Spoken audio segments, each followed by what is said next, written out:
Hello, friends. Did you know that nearly 80% of those who watch my videos aren't subscribed? If you enjoy the content, I'd truly appreciate it if you hit that subscribe button. It helps a lot. Also, don't forget to leave a like and share your thoughts in the comments.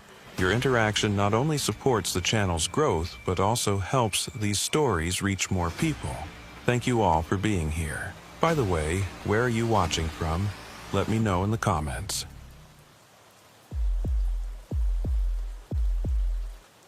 I was sitting on the 12th floor of Federal Plaza in Manhattan when the phone rang.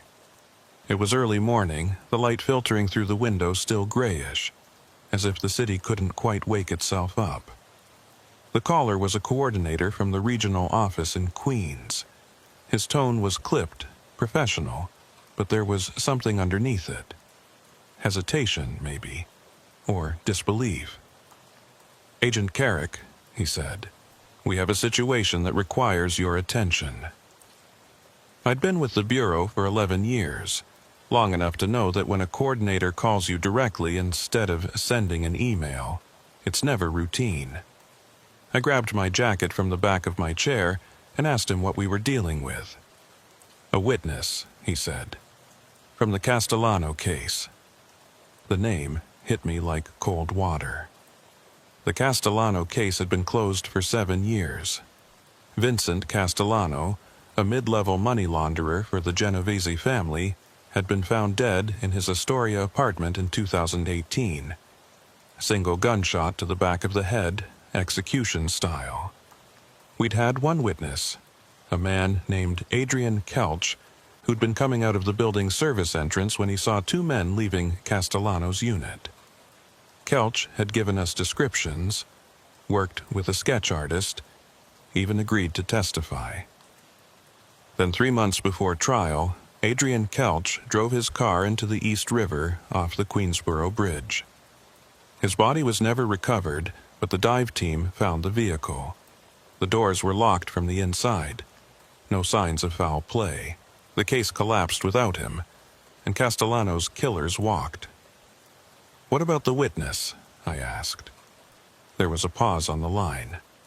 "He walked into the 114th precinct an hour ago. Says his name is Adrian Kelch. Says he wants to finish his testimony." I was in Queens 40 minutes later. The precinct house on Astoria Boulevard was one of those old brick buildings that smelled like decades of coffee and paperwork. A sergeant met me at the desk and led me back through a warren of cubicles to an interview room. He didn't say much, but I could see it in his face. Whatever was behind that door had rattled him. The room was small, fluorescent lights humming overhead. Sitting at the metal table was a man I recognized from photographs. Thin face, receding hairline, wire-rimmed glasses. He wore a gray windbreaker and dark jeans, his hands folded on the table in front of him. He looked up when I entered, and I saw his eyes were clear, calm. "Mr. Kelch," I said, taking the seat across from him. "I'm Agent Miles Carrick with the FBI. "I remember you," he said quietly. His voice was exactly as I remembered it from our interviews in 2018. Soft, measured. "You were the one who took my statement." I opened my notebook, keeping my expression neutral. "Mr. Kelch, I need to ask you some questions. Where have you been for the last 7 years?" He looked down at his hands. "I don't know how to explain it. Try. I've been here," he said. "In the city. I know you think I'm dead. I know about the bridge, the car. But I've been here the whole time." I studied his face. He didn't look 7 years older. If anything, he looked younger than he had in 2018. His skin was smooth, unlined. No gray in what remained of his hair. The photographs we'd used during the original investigation showed a man pushing 40, worn down by shift work and stress. The man sitting across from me could have been in his early 30s. "Mr. Kelch, we recovered your vehicle from the East River. Your wallet, your identification, everything was inside. We have evidence that places you at the scene of your own death." "I know," he said. and there was something in his voice, not quite sadness, something else. I can't explain that, but I'm here now, and I want to finish what I started. Those men I saw, the ones who killed Mr. Castellano, I can identify them. I can testify. I made him go through the whole story again. The night he'd seen the two men leaving Castellano's apartment, the descriptions he'd given, the threats he'd received afterward, the fear that had made him agree to protective custody. He remembered every detail, recited them with the same precision he'd shown 7 years ago. It should have been reassuring. Instead, it made something in my chest tighten. When we finished, I excused myself and stepped into the hallway. I called our field office and requested a forensic specialist. If this man really was Adrian Kelch, we'd need to verify it. Fingerprints, dental records, anything that could prove identity beyond doubt. Dorian Glade arrived 90 minutes later. He was a tall man with silver hair and the kind of methodical patience that made him perfect for evidence analysis. I'd worked with him on a dozen cases. He set up his equipment in a corner of the interview room without saying much. Just gave Kelch a professional nod and got to work. The fingerprinting took 10 minutes. Glade scanned the prints directly into his laptop and ran them through the database while I watched over his shoulder. The match came back within seconds. Adrian Michael Kelch, 10-point match. Certainty, 100%. Glade looked at me, and I saw my own confusion reflected in his face. "That's impossible," he said quietly. "Run it again." He did. Same result. We tried different fingers, different angles. Every single print came back as a perfect match for Adrian Kelch. Glade pulled up the original prints from 2018 and laid them side by side with the new scans on his screen. Identical. "Agent Carrick," Glade said, keeping his voice low. "I've been doing this for 23 years. I've never seen a false positive on a 10-point match, let alone multiple matches across different fingers. This is Adrian Kelch." But it couldn't be. I'd read the accident report myself. The car had been submerged for 6 hours before the dive team reached it. The doors locked from inside. Even if Kelch had somehow escaped, even if the whole thing had been an elaborate fake, he'd have aged. 7 years should have changed him. When I went back into the interview room, Kelch was sitting in the same position, hands folded, staring at nothing. He looked up when I entered, and for just a moment I thought I saw something in his eyes. A flicker of something that wasn't quite human. "We've confirmed your identity," I told him. "You are Adrian Kelch." He nodded slowly. "I know who I am." "Then you need to explain to me how you're sitting here." "I can't," he said simply. "I wish I could." We kept him at the precinct that night. I had too many questions and no answers. The sergeant gave us access to one of their holding cells, not because Kelch was under arrest, but because I didn't know where else to put him. He didn't object, just asked for a glass of water and said he'd wait as long as we needed. I spent the next 6 hours making calls, pulling records, trying to find some rational explanation. The medical examiner's office confirmed they'd never received a body, but that wasn't unusual for an East River drowning. The current could carry remains for miles, out to sea, where they'd never be found. The vehicle recovery team sent me their photographs from 2018. The car had been in 40 feet of water, intact, no signs of forced entry. Around midnight, I went down to check on Kelch.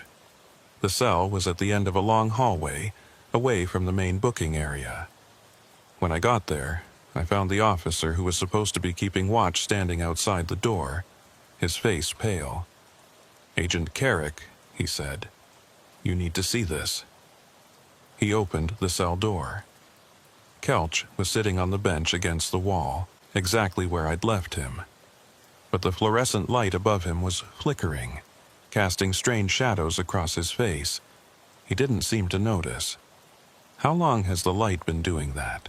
I asked. "About an hour," the officer said. "I called maintenance, but they said all the lights in this wing are fine. It's just this one cell." I stepped inside. The temperature felt wrong. Not cold exactly, but empty. Like the air itself was thinner. Kelch looked up at me, and in the stuttering light his face seemed to shift. One moment he looked solid, real. The next he seemed almost translucent, like I could see through him to the wall behind. "Mr. Kelch," I said, "how do you feel?" "Tired," he said. "It's hard to stay here." "What do you mean, stay here?" He didn't answer, just looked down at his hands again. In the flickering light, I couldn't tell if they were shaking or if it was just an illusion. I left him there and went back upstairs. Dorian Glade was still in the interview room, reviewing the fingerprint data on his laptop. He looked exhausted. "Find anything?" I asked. He shook his head. "The prints are real, Miles. I've checked them against every database we have access to. This is Adrian Kelch, but there's something else." He turned his laptop toward me. On the screen were 2 photographs of fingerprints side by side. "This is the print we took in 2018, he said, pointing to the left image. "And this is from tonight." They looked identical to me. "What am I missing?" "The aging," Glade said. "Fingerprints change over time. Not the pattern itself, but the ridge detail, the depth, the clarity. These prints are identical, Miles, not similar. Identical. Down to the microscopic level. It's like no time has passed at all." "That's not possible." "I know." He closed the laptop. "But that's what the evidence shows." I thanked him and told him to go home, get some rest. He gathered his equipment and left, but I could see the unease in his posture. This case was getting under his skin the same way it was getting under mine. I found a desk in an empty office and started going through the original case files again. The witness statements, the crime scene photos, the surveillance footage from the building. Everything pointed to a straightforward mob hit. Vincent Castellano had been skimming money, and his associates had eliminated the problem. Adrian Kelch had been an accidental witness, wrong place at the wrong time. At 3 a.m, I found something I'd missed before. A security camera recording from the night Kelch's car went into the river. The footage was grainy, taken from a camera mounted on the bridge itself. It showed Kelch's Honda Civic approaching from the Manhattan side, slowing near the center span, then suddenly accelerating toward the railing. The car smashed through the barrier and disappeared into the water below. I watched it 5 times. There was no question it was Kelch's vehicle. The license plate was clearly visible. But something about the footage bothered me. I couldn't see inside the car. The windows were dark, almost black, even though the bridge lights should have illuminated the interior. I called the traffic camera division and asked them to send me the original digital file. They said it would take a few hours, that I'd have it by morning. When dawn started breaking over Queens, I went down to the holding cell again. The officer on duty said Kelch hadn't moved all night, hadn't asked for anything, hadn't slept. He just sat there in the flickering light. I opened the cell door and stepped inside. Kelch looked up at me, and for the first time, I saw fear in his eyes. "Agent Carrick," he said quietly, "I don't think I can stay much longer." "What do you mean?" "The light," he said, gesturing at the stuttering fluorescent above us. "It's getting harder to be in it, to be seen." A chill ran down my spine. "Mr. Kelch, I need you to be straight with me. What happened to you 7 years ago?" He was quiet for a long moment. When he spoke, his voice was barely above a whisper. "I went into the water," he said. "I remember the cold, the dark, And then I was here again, but not quite here. Not quite anywhere. He looked at his hands, flexing his fingers slowly. Sometimes I think I never came back up. We moved Couch to a safe house in Flushing the next morning. It was a nondescript 2-story building wedged between a Chinese restaurant and a dry cleaner, the kind of place the Bureau used for witnesses who needed to disappear for a while. I had 2 agents stationed outside and another monitoring the security cameras. Whatever Couch was, whatever had happened to him, I needed to keep him contained until I could figure it out. Dorian Glade came by around noon with more test results. We sat in the safe house's small kitchen while Couch remained upstairs in the bedroom, away from the windows. Glade spread a series of printouts across the table. I ran a full DNA analysis, he said, pointing to columns of data I could barely understand. It matches samples we had on file from 2018, but there's something strange. More strange than a dead man walking, I said. He didn't smile. The cellular degradation is wrong. DNA breaks down over time, especially if someone's been through physical trauma or environmental stress. But Kelch's DNA shows no signs of aging. It's pristine, like it was frozen in time 7 years ago. I stared at the printouts, trying to make sense of it. Could the samples be contaminated? I thought of that. I ran the tests 3 times, used different samples, same results. Glade leaned back in his chair.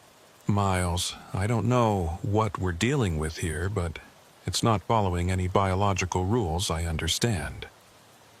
After he left, I went upstairs to check on Couch. I found him sitting on the edge of the bed, staring at the wall. The afternoon sun was streaming through the window, and I noticed he was sitting just outside the beam of light, in shadow. "Mr. Couch," I said from the doorway, "do you mind if I ask you some questions?" He turned slowly. Of course. I pulled a chair from the corner and sat down, keeping some distance between us. "Tell me about the threats you received back in 2018, before you agreed to protective custody." "Phone calls," he said. "Always at night. They told me to forget what I saw, that I'd have an accident if I didn't. Standard intimidation. Did you recognize the voices?" "No. They were always muffled, like someone was holding cloth over the phone." "And the night you drove into the river, do you remember that?" His face went blank for a moment. "Yes and no. I remember being afraid. I remember thinking I needed to get away, that nowhere was safe. I remember getting in the car, starting to drive." He paused, his eyes distant. "After that, it's confused. Dark, cold, and then waking up, but not waking up. Being here, but not being here. Mr. Kelch, I need you to think very carefully. Is there any possibility someone drugged you that night? Forced you off the bridge?" "I don't think so, but I can't be sure." He looked at me directly. "Agent Carrick, do you believe in things that can't be explained?" The question caught me off guard. "I believe in evidence. That's not what I asked." I stood up, walked to the window. Outside, the street was busy with afternoon traffic, people going about their normal lives. "I believe there are things we don't understand yet. That doesn't make them supernatural.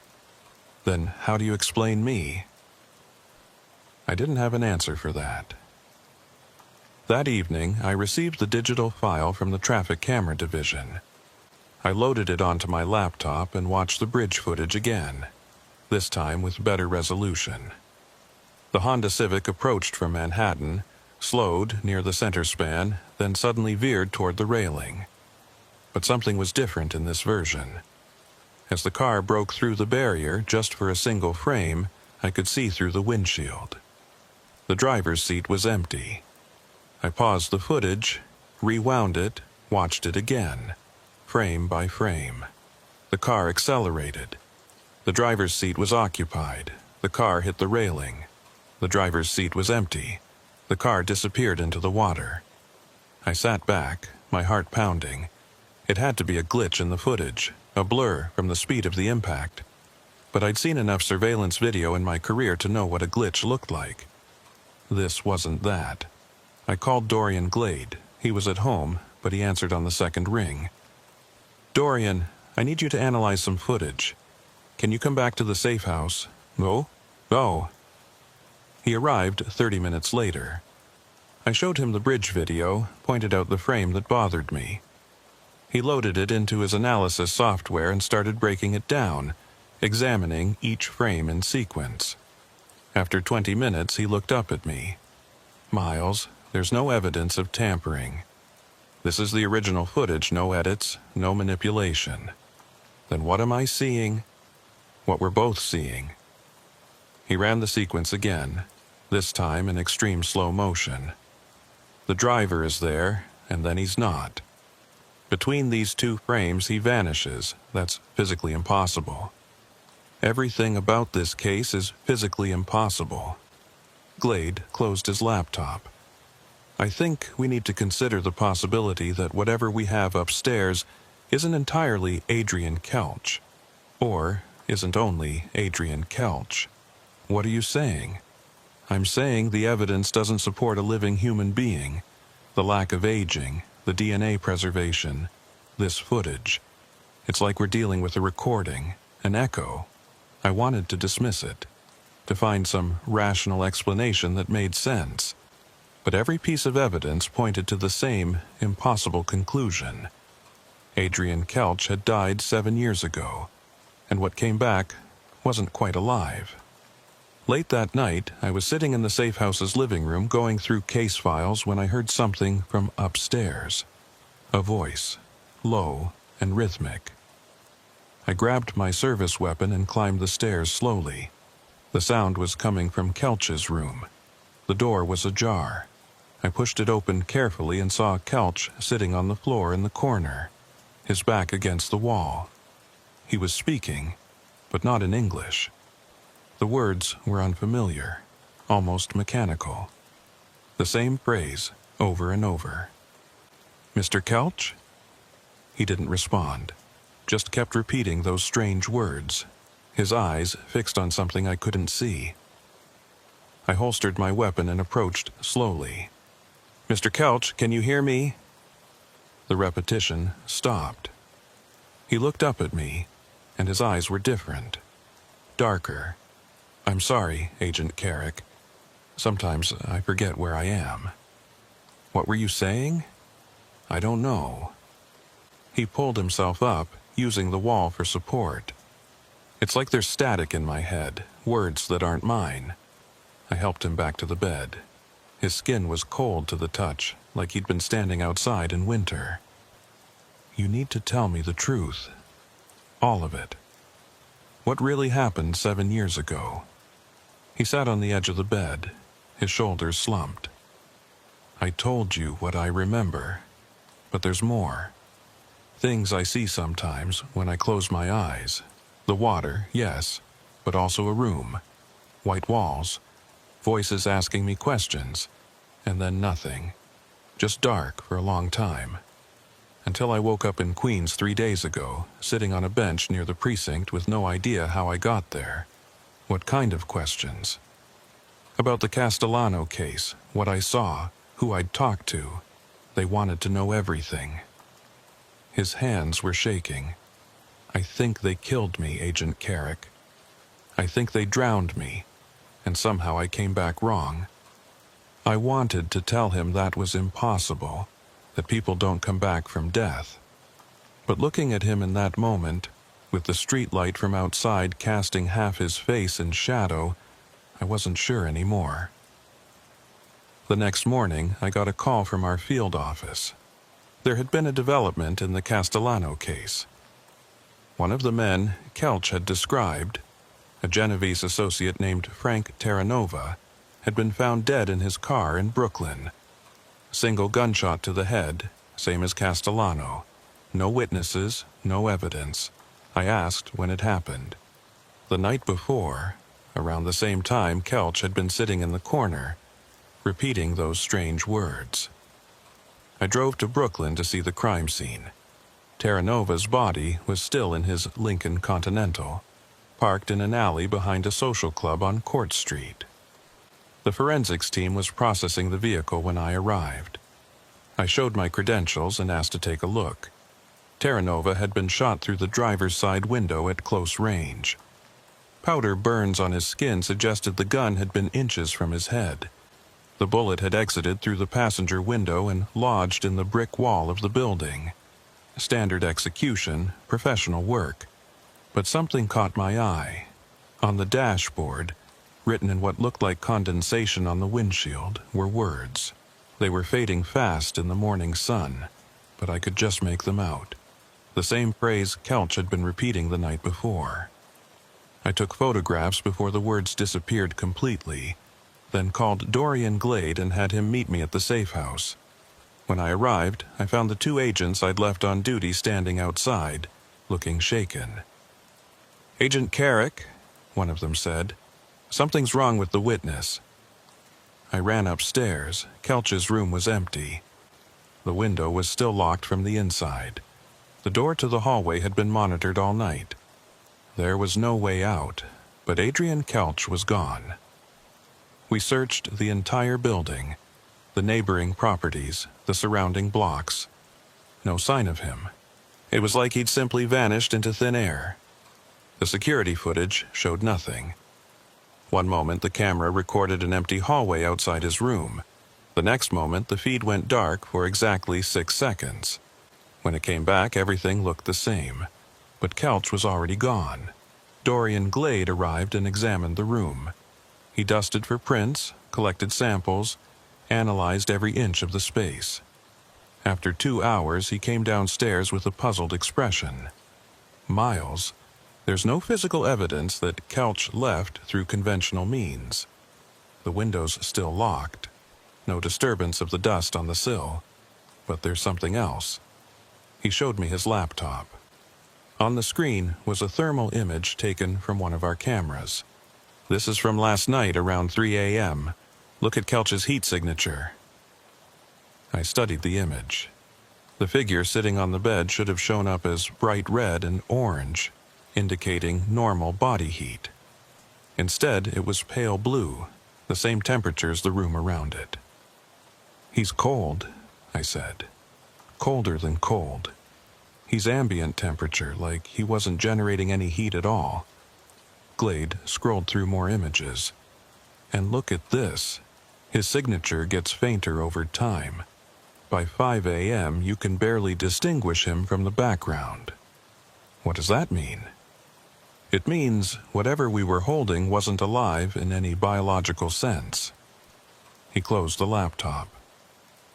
"I think he was fading, Miles. Disappearing. And last night, he finally ran out of whatever energy was keeping him visible." I went back upstairs and stood in the empty room. The afternoon light was streaming through the window now, illuminating dust motes in the air. I thought about Kelch sitting in this space, slowly becoming less real, less there, fighting to maintain some kind of existence in a world that had already let him go. On the wall opposite the bed, I noticed something I'd missed before. Scratch marks, faint but deliberate, forming letters. I can't stay in the light. The Bureau wanted to close the case. As far as they were concerned, we'd been chasing a ghost. Literally or figuratively, it didn't matter. Adrian Kelch's fingerprints were real, his DNA was real, but the man himself had vanished, and there was no reasonable way to explain any of it. The brass decided it was better to file everything away and forget it happened, but I couldn't let it go. Frank Terranova's murder bothered me.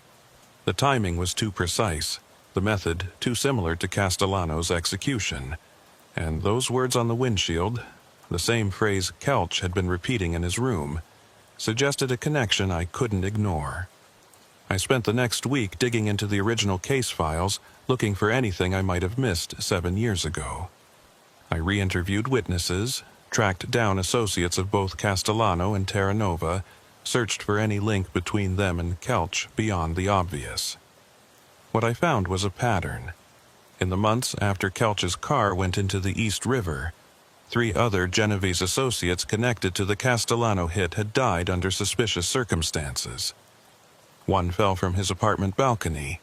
Another overdosed on heroin despite having no history of drug use. The third crashed his car into a concrete barrier on the Hutchinson River Parkway. No witnesses to any of them. All ruled accidents or suicide. And now Terranova, 7 years later, shot in the same manner as Castellano. I called the lead detective on each case, asked if there had been anything unusual about the investigations. Most of them gave me nothing. Standard deaths, standard procedures, but the detective who'd worked the Parkway crash mentioned something that made my skin crawl. There was something weird about the scene, he said. The car was totaled, wrapped around the barrier. But when we pulled the driver out, his body was cold. Not fresh dead cold, like he'd been sitting in a freezer. Medical examiner said it was just the temperature that night, but I don't know. It felt wrong. After I hung up, I sat in my office and stared at the caseboard I'd constructed. Photographs of all the dead men. Timelines, connections drawn in red marker. In the center was Adrian Kelch's photo from 2018, his face calm and unremarkable. I thought about what Dorian Glade had said.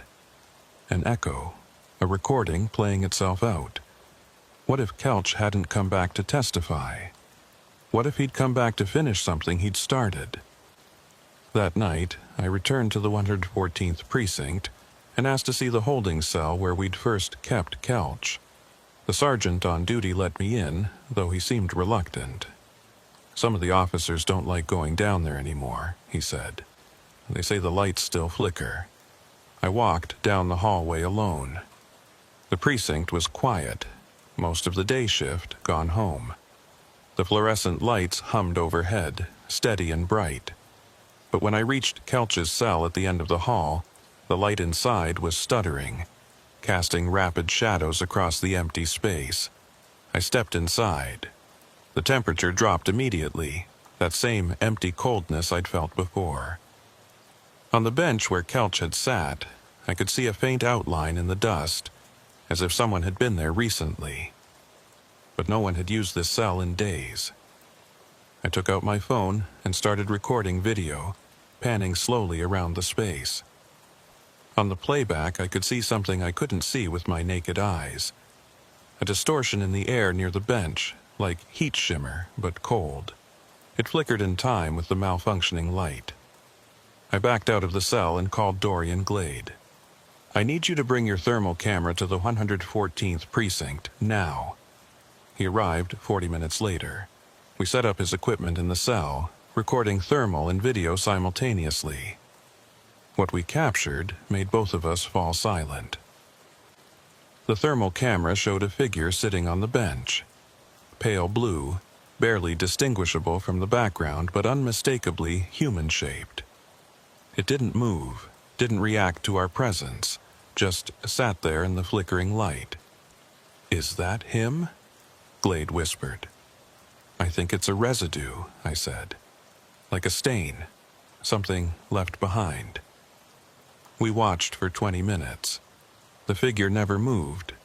But then, so faintly I almost missed it, I heard a voice. The same words Kelch had been repeating. The same phrase from Terranova's windshield. I pulled out my phone and recorded the audio. Later, I'd send it to a translator, someone who could identify the language. But even then, standing in that cold cell with Dorian beside me, I had a sinking feeling I knew what it meant. The translator got back to me the next day. The phrase was in Italian, old dialect, barely recognizable. It translated roughly to, "The debt is paid."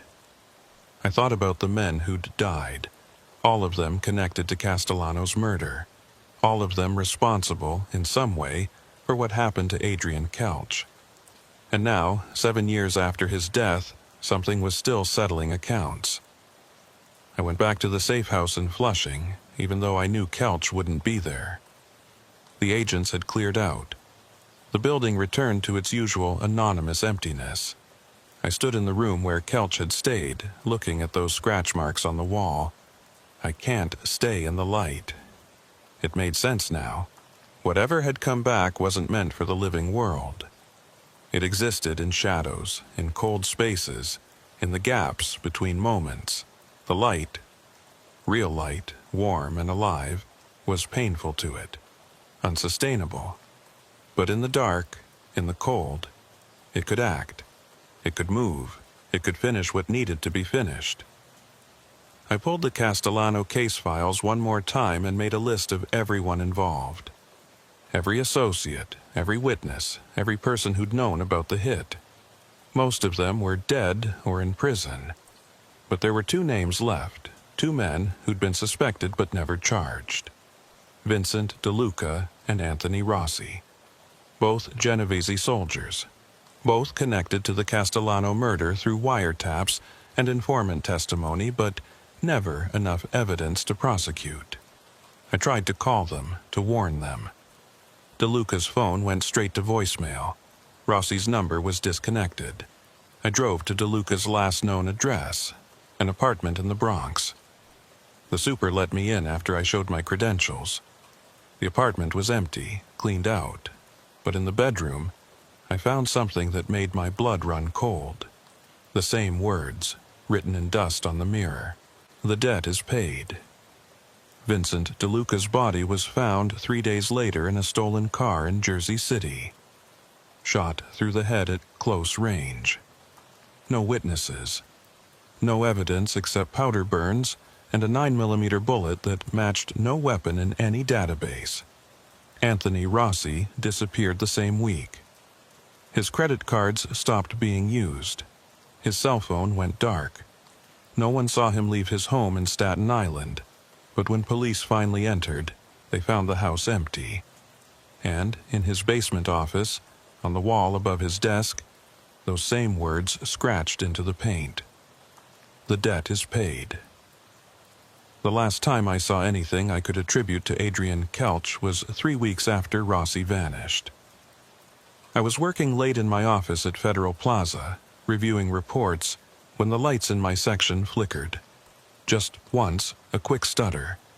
I looked up and saw him standing in the doorway. He looked different than before. More transparent, like I was seeing him through frosted glass. His features were blurred, indistinct, but his eyes, those were clear. They met mine with something that might have been recognition or might have been goodbye. "Mr. Kelch," I said, standing up slowly. "Are you really there?" He didn't answer, just stood there in the doorway, flickering in and out of sight with the rhythm of the fluorescent lights. Then he opened his mouth and I heard that phrase one more time, whispered so quietly I almost missed it. "The debt is paid." And then he was gone. The lights steadied. The doorway was empty. And when I checked the security cameras later, there was nothing.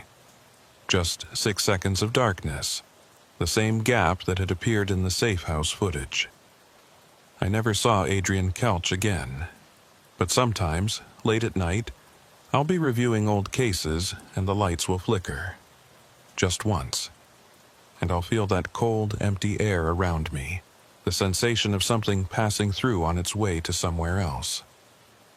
The Castellano case officially closed 6 months after Kelch's final disappearance. The brass were satisfied that all loose ends had been tied up, one way or another.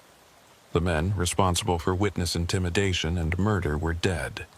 Justice had been served, even if the method was unorthodox. I kept the case file in my desk drawer. Sometimes I'd pull it out late at night and go through it again, searching for some detail I might have missed, some rational explanation for what had happened. But there was never anything new. Just the same impossible facts, the same evidence that defied explanation. Dorian Glade transferred to the Seattle field office 8 months after the case closed. We'd have coffee occasionally before he left, talk about other cases, normal investigations. But we never discussed Adrian Kelch. It was as if some unspoken agreement existed between us that certain things were better left unexamined. The night before his transfer, Glade stopped by my office with something in his hand. A small evidence bag containing a single item, the audio recording I'd made in the precinct cell, the whispered phrase in Italian. "I had it analyzed one more time," he said, setting it on my desk. "By a specialist in acoustic forensics. He found something in the background noise underneath the voice." "What kind of something?" "Water," Glade said. "The sound of water moving fast, like a river. And something else, a car alarm, the same model as Kelch's Honda, playing on loop, over and over." We looked at each other for a long moment. "He's still down there," I said quietly, "in the East River. Whatever came back, whatever we saw, it wasn't separate from his body. It was connected, tethered." Glade nodded. "That's what I think, too. The real Adrian Kelch died 7 years ago. What came back was something else, an echo of his last thoughts, his last intentions, running on guilt and anger and unfinished business." After he left, I sat alone in my office and thought about that. About a man who'd done the right thing, who'd tried to testify, who'd been killed for it. And about whatever force or mystery allowed him to come back. Not fully, not alive, but enough to finish what he'd started. I thought about DeLuca and Rossi and Terranova and all the others. About their families, who'd never know what really happened, who'd bury their dead with unanswered questions.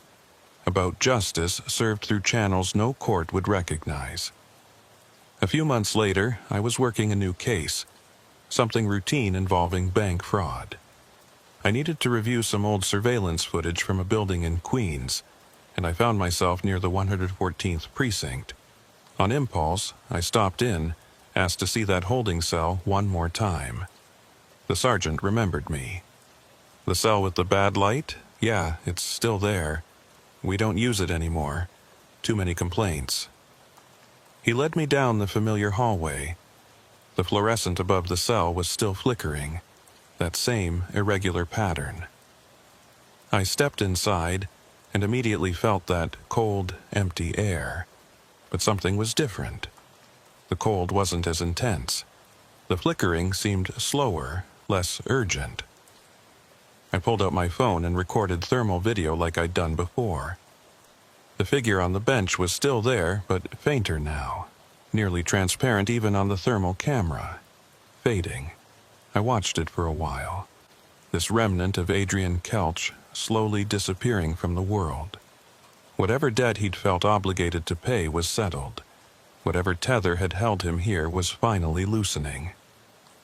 Before I left, I did something I couldn't quite explain. I spoke to the empty cell, to the fading figure I could only see through a camera. "Thank you," I said, "for finishing it, for not letting them get away with it." The flickering stopped for just a moment. The light held steady, and then resumed its irregular pattern. I never went back to that cell again, but I heard from other officers that eventually, about a year later, the light stopped flickering. It just worked normally one day, like it had never been broken. Some said maintenance finally fixed it. But I knew better. Adrian Kelch was finally truly gone. I still keep the case file in my desk, not as an active investigation, but as a reminder that sometimes justice takes forms we don't understand, that sometimes the answers we seek are beyond the reach of evidence and procedure. And sometimes, when I'm working late and the office is empty, the lights will flicker, just once. And I'll look up expecting to see him standing there in the doorway, that blurred figure from beyond death. But there's never anything there, just shadows and fluorescent hum and the ordinary darkness of a New York night. Still, I find myself listening, waiting for that whispered phrase in Italian, the sound of old debts being settled in ways no living person could manage. Because I learned something from the Kelch case, something that stayed with me through all the years since. Some things refuse to stay buried. Some wrongs demand correction, even from beyond the grave. And sometimes, the line between justice and vengeance becomes so thin that it disappears entirely, leaving only the cold certainty that accounts must be balanced. The last entry in the Castellano case file is a single sentence I added myself, written in the margin of the final report. Witness deceased, testimony complete. It's the only true thing I can say about what happened. Adrian Kelch died in 2018 when his car went into the East River. But his testimony continued for 7 more years, delivered not in a courtroom but in darkened alleys and empty cars, spoken not in English but in the universal language of final judgment. I've never told anyone the full story. This report exists only in my personal files, not in any official bureau database. Because how do you explain to a supervisor that you spent months tracking a ghost? That you collected evidence of the impossible? That you watched justice be served by something that shouldn't exist? You don't. You file it away, mark it closed, and move on to cases that make sense. But late at night, when the city is quiet and the office lights cast long shadows, I think about Adrian Kelch, about the man who was too brave for his own good, who tried to do the right thing and paid for it with his life, and about what came after, the thing that wore his face, carried his memories, and refused to let his death be meaningless. There's a photograph I keep tucked into the case file. It's from the security camera at the 114th precinct, taken the morning Kelch first walked in. He's standing at the front desk talking to the sergeant, and just for a moment, he's looking directly at the camera. His expression is calm, resolved. He knows what he's come to do. But if you look closely at the photograph, you can see something else. The shadow he casts on the floor behind him is wrong. It's too long, too dark, stretching back toward the exit, like it's trying to pull him away. Like even then, some part of him knew he didn't belong in the light anymore. I look at that photograph sometimes and wonder, did Adrian Kelch really come back? Or did something else, something that existed in the cold and the dark, use his form to accomplish what he couldn't finish in life? Was it justice or something more ancient, more primal? Revenge dressed up in the clothes of a dead man? I don't have answers. The evidence is contradictory, impossible, defying every rule of logic and science. Adrian Kelch is dead. Adrian Kelch came back. Both statements are true. Both statements are verified by fingerprints, DNA, surveillance footage, and witness testimony. The paradox is perfect, unsolvable. And maybe that's the point. Maybe some mysteries aren't meant to be understood, only witnessed. Maybe the universe has rules we don't know yet, allowances made for debts so profound that not even death can prevent their collection. All I know for certain is this. On a cold morning in Queens, a dead man walked into a police station and asked to finish his testimony. And before he faded back into whatever darkness had carried him, he made sure every person responsible for his death paid the same price he did. The debt is paid. Those words still echo in my head sometimes, whispered in that strange hollow voice. I'll be falling asleep and I'll hear them, faint as breath on a cold window. And I'll wonder if Adrian Kelch is truly gone, or if some thin residue of him still exists, caught in the space between the living world and whatever comes after. Last week, I got a call from the dive team that works the East River. They'd been doing routine training exercises near the Queensboro Bridge when they found something. A Honda Civic, submerged in 45 feet of water, covered in silt and river growth. The license plate matched Adrian Kelch's vehicle from 2018. But here's the thing. We'd already recovered that car 7 years ago. I'd seen the photographs, read the reports. that Honda had been pulled from the water, processed, and eventually scrapped. Yet here was another one, in almost the exact same location, buried in sediment that suggested it had been there for at least a decade. The dive team asked if I wanted them to bring it up. I told them no. Some things are better left where they are, in the cold and the dark, where they belong.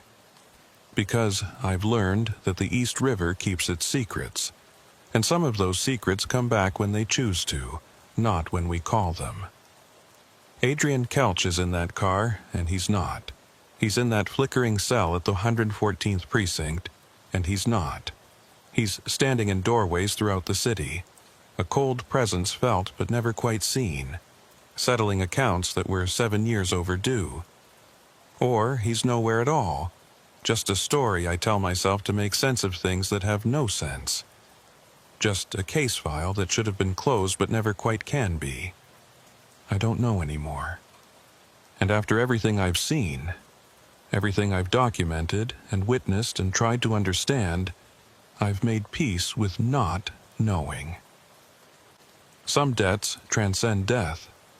Some testimony gets delivered regardless of whether the witness is alive to give it. And sometimes, late at night in a Manhattan office building, the lights flicker and a cold wind passes through, and you realize that the boundary between here and gone is thinner than you ever wanted to believe. Adrian Kelch came back to finish what he started. And when his work was done, he returned to the cold water that had claimed him, leaving behind only questions and flickering lights and the unsettling certainty that justice, when denied, finds its own way forward. The debt is paid. The testimony is complete. The case is closed. But I still keep that evidence bag in my desk drawer, the audio recording with the whispered Italian and the sound of water underneath. And sometimes, when the office is empty and the city sleeps, I'll play it back and listen to that hollow voice speaking words of finality from beyond the grave. And I'll think about Adrian Kelch, wherever he is now, dissolved into river water and darkness and the cold space between moments. Still watching, still waiting, still ensuring that those who escape justice in life don't escape it forever. Because that's what I learned from this case. That's what keeps me awake some nights, staring at the ceiling, listening to the building settle around me. Death is not always the end. Sometimes it's just a different beginning, a different kind of testimony, a different way of making sure the truth gets told. And in the flickering lights and cold corners of this city, in the spaces where the living world meets something else, Adrian Kelch is still speaking, still witnessing, still ensuring that debts are paid in full, even if no one living can hear him anymore, even if he's nothing but an echo, fading a little more each day. The lights just flickered in my office. Just once, barely noticeable. And for a moment, I could have sworn I felt that familiar cold, that empty air that signals something passing through. But when I looked up, the doorway was empty. The hallway beyond was silent. The building settled back into its normal sounds. HVAC, distant traffic, the hum of late-night maintenance. Just my imagination, probably. A draft from the ventilation system. The power grid cycling, or maybe Adrian Kelch making his final rounds, saying goodbye to the one person who tried to understand what happened to him. I'll never know for sure, and maybe that's exactly how it should be.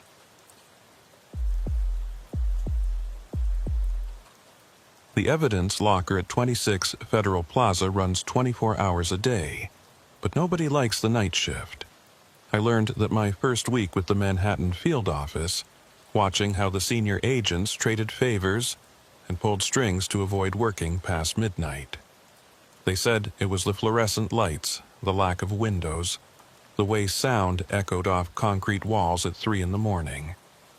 But I knew better. I'd been in the bureau long enough to recognize superstition dressed up as preference. My name is Eleonora Finch, and I've been an FBI agent for 9 years. Before that, I spent 6 years as a forensic accountant, following money trails through shell corporations and offshore accounts. Numbers don't lie, my first supervisor used to say. They tell stories that witnesses can't or won't. But sometimes, evidence tells stories nobody wants to hear. It started on a Tuesday in November. I was working a fraud case, tracking cryptocurrency transactions for a Ponzi scheme operating out of Brighton Beach. The kind of tedious work that requires silence and concentration, which is why I volunteered for the overnight shift in the evidence room. Less distraction, fewer interruptions. I was at my desk, spreadsheets covering 2 monitors, when Carmine Bellotti appeared with a cardboard box. Carmine was the evidence clerk, a short man in his 60s with careful hands and the kind of methodical personality that made him perfect for the job. He'd been with the Bureau since '95, longer than most of the agents currently in the building. "Got something for you, Agent Finch," he said, setting the box on the corner of my desk. "Just came up from the Bronx field office. Homicide case, 3 months old." I didn't look up from my screen. "Why is it coming here?" "Victims' financials. Thought you might find something relevant." He paused. "Mind if I work in here tonight? Storage bay's temperature control is acting up again, and I need to recatalog some items before they degrade." "Sure," I said, still focused on tracking a series of wallet addresses through the blockchain. "Quiet company's fine." He settled at a desk across the room with his own box of materials, and we worked in companionable silence for the next few hours. The building's HVAC hummed overhead. Somewhere distant, a security guard's radio crackled. Normal sounds, familiar sounds. Around midnight, I finally looked at the box Carmine had brought. The case file was clipped to the outside. Homicide. Victim identified as Marcus Treadwell, 34. Found in his Fordham apartment on August 15th. Shot twice in the chest. Estimated time of death between 11:30 p.m. and midnight. No forced entry. No witnesses. No suspects. I opened the box and started cataloging the contents. Wallet, cell phone, laptop, various personal effects. Standard evidence collection. Then, at the bottom, wrapped in a plastic evidence bag, I found a wristwatch. It was an old Timex, the kind with a brown leather band and a simple analog face. The crystal was cracked, and the leather was worn smooth from years of use. According to the evidence tag, it had been found on the victim's nightstand. Stopped at 11:47 p.m. I picked up the bag to examine it more closely, and that's when I felt it. A vibration, faint but distinct, like the watch was running inside the sealed plastic. I held it up to the light. The second hand was moving. "Carmine," I said, keeping my voice level. "Did anyone wind this watch before it was logged?" He looked up from his work. "What watch?" I showed him the evidence bag. Through the plastic, we could both see the second hand sweeping smoothly around the face, marking off time that shouldn't exist. Carmine stood and walked over, his expression troubled. "That's not possible. I processed that evidence myself when it came in from the Bronx. The watch was stopped. I noted it specifically.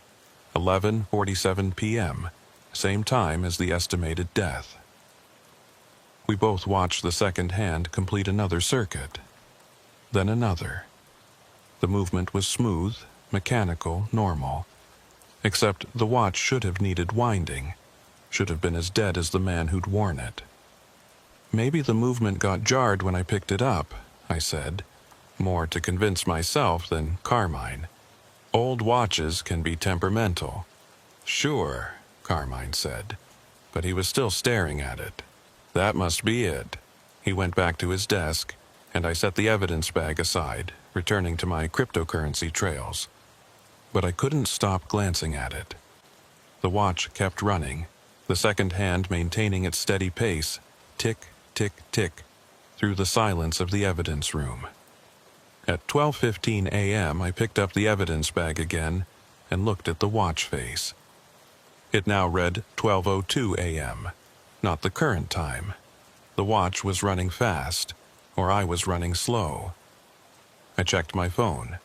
12:15 a.m. Exactly.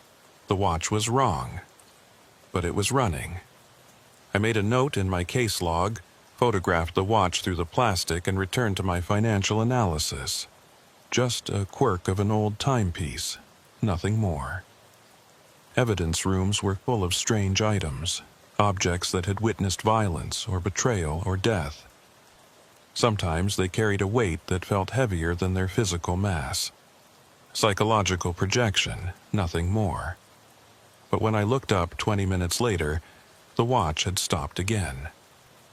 The second hand was frozen at 11:47 p.m. I stared at it for a long moment, then checked my phone. 12:35 a.m. I'd been watching the watch run just minutes ago. There was no way the spring had wound down that quickly. No mechanical explanation for it stopping at the exact same time it had stopped before. "Carmine," I said quietly, "what time did Marcus Treadwell die?" He pulled up the case file on his computer. Me estimated between 11:30 and midnight. Why? The watch stopped at 11:47. Right. That's noted in the evidence report. Probably stopped when he fell, impact from hitting the floor. It was just running. I saw it. You saw it. He looked at me, and I saw something flicker across his face. Not disbelief. Recognition. Like he'd seen something similar before and didn't want to acknowledge it. "I'll make a note in the log," he said finally. "Possible malfunction in the watch mechanism. We should have a horologist examine it." But we both knew that wasn't what we'd witnessed. The rest of the shift passed without incident.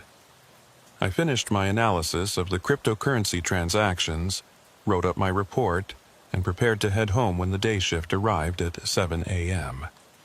As I packed my bag, I glanced at the evidence box one more time. The watch was still stopped at 11:47 p.m. I mentioned it to my partner, Rex Standish, when we met for our regular Thursday briefing. Rex was a 20-year veteran, a broad-shouldered man with silver hair, and the kind of calm authority that came from seeing everything at least once. We'd been partnered for 2 years, and I trusted his judgment more than almost anyone else in the Bureau.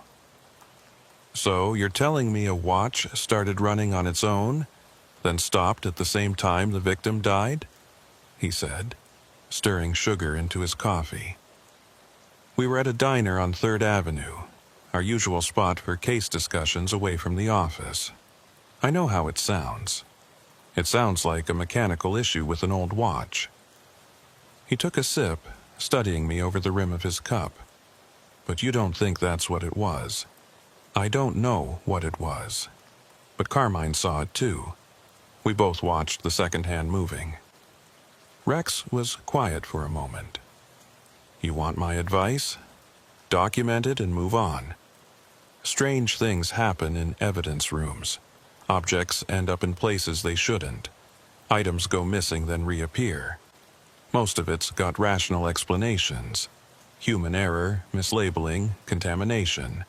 The rest," he shrugged, "the rest you learn to live with. Has something like this happened to you?" "Once," he said slowly. "About 10 years ago. Drug case. Dealer got shot in a motel room in Newark. When we processed the scene, his phone was dead. Battery completely drained. But every day at the time he died, that phone would light up in the evidence locker. Just for a few seconds, screen would glow, then go dark again. Happened for 2 weeks, then stopped. What did you do?" "Noted it in the file.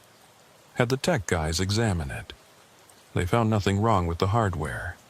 Eventually wrote it off as a malfunction." He met my eyes. "But I was there when it happened, Eleonora. I saw that screen light up with no power source, no logical reason. And I learned that sometimes evidence doesn't want to stay quiet." I thought about that conversation all day. That night, I returned to the evidence room for another overnight shift. Carmine wasn't there. He'd swapped shifts with someone, according to the schedule. I had the room to myself, just me and several thousand pieces of evidence from cases active and cold. I tried to focus on my work, but I kept thinking about the watch. Around 10 p.m., I pulled the Marcus Treadwell evidence box from the shelf and set it on my desk. The watch was still in its evidence bag, still stopped at 11:47 p.m. I photographed it again, documenting the current state for my records. Then I set up my phone to record video, pointing the camera at the watch. If it started running again, I wanted proof, something more than my word and Carmine's. The minutes crawled by. 10:30, 11 o'clock, 11:30. At 11:45 p.m., the second hand began to move. I watched, barely breathing, as the hand swept smoothly around the face. Tick, tick, tick. The sound audible even through the plastic bag. The watch ran for exactly 2 minutes. I could see the minute hand shift incrementally as the seconds accumulated. Then, at 11:47 p.m., the actual time, matching my phone's clock, the watch stopped. The second hand froze mid-sweep. The mechanism went silent. The watch was dead again. Stopped at the exact moment Marcus Treadwell had been shot 3 months earlier. I played back the video on my phone. The footage was clear, undeniable. The watch had started at 11:45 and stopped at 11:47, running for exactly 2 minutes before dying at the moment of the murder. My hands were shaking as I saved the file and backed it up to 3 different locations. This was evidence of something, though I didn't know what. A malfunction, maybe. Some peculiarity in the watch's mechanism that caused it to briefly function at a specific time each night. Except it was the exact time of death, and it ran for exactly 2 minutes, then stopped precisely when the victim had died. I sat there in the silent evidence room, surrounded by the accumulated debris of violence and crime, and realized that Rex was right. Sometimes evidence doesn't want to stay quiet. Sometimes it keeps talking long after the case is closed, telling stories in ways that shouldn't be possible. The question was, what story was Marcus Treadwell's watch trying to tell? I spent the next week obsessing over the Marcus Treadwell case. During the day, I worked my assigned cases, the cryptocurrency fraud, a wire transfer scheme, a money laundering operation in Chinatown. But at night, alone in the evidence room, I focused on the watch. I documented everything.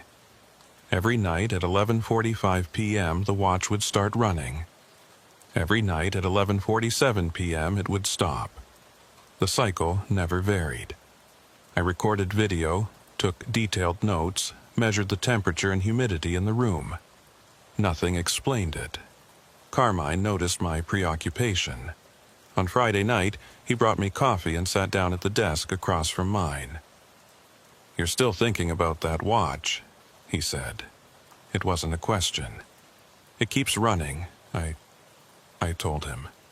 "Every night, same time." He nodded slowly, his weathered face troubled.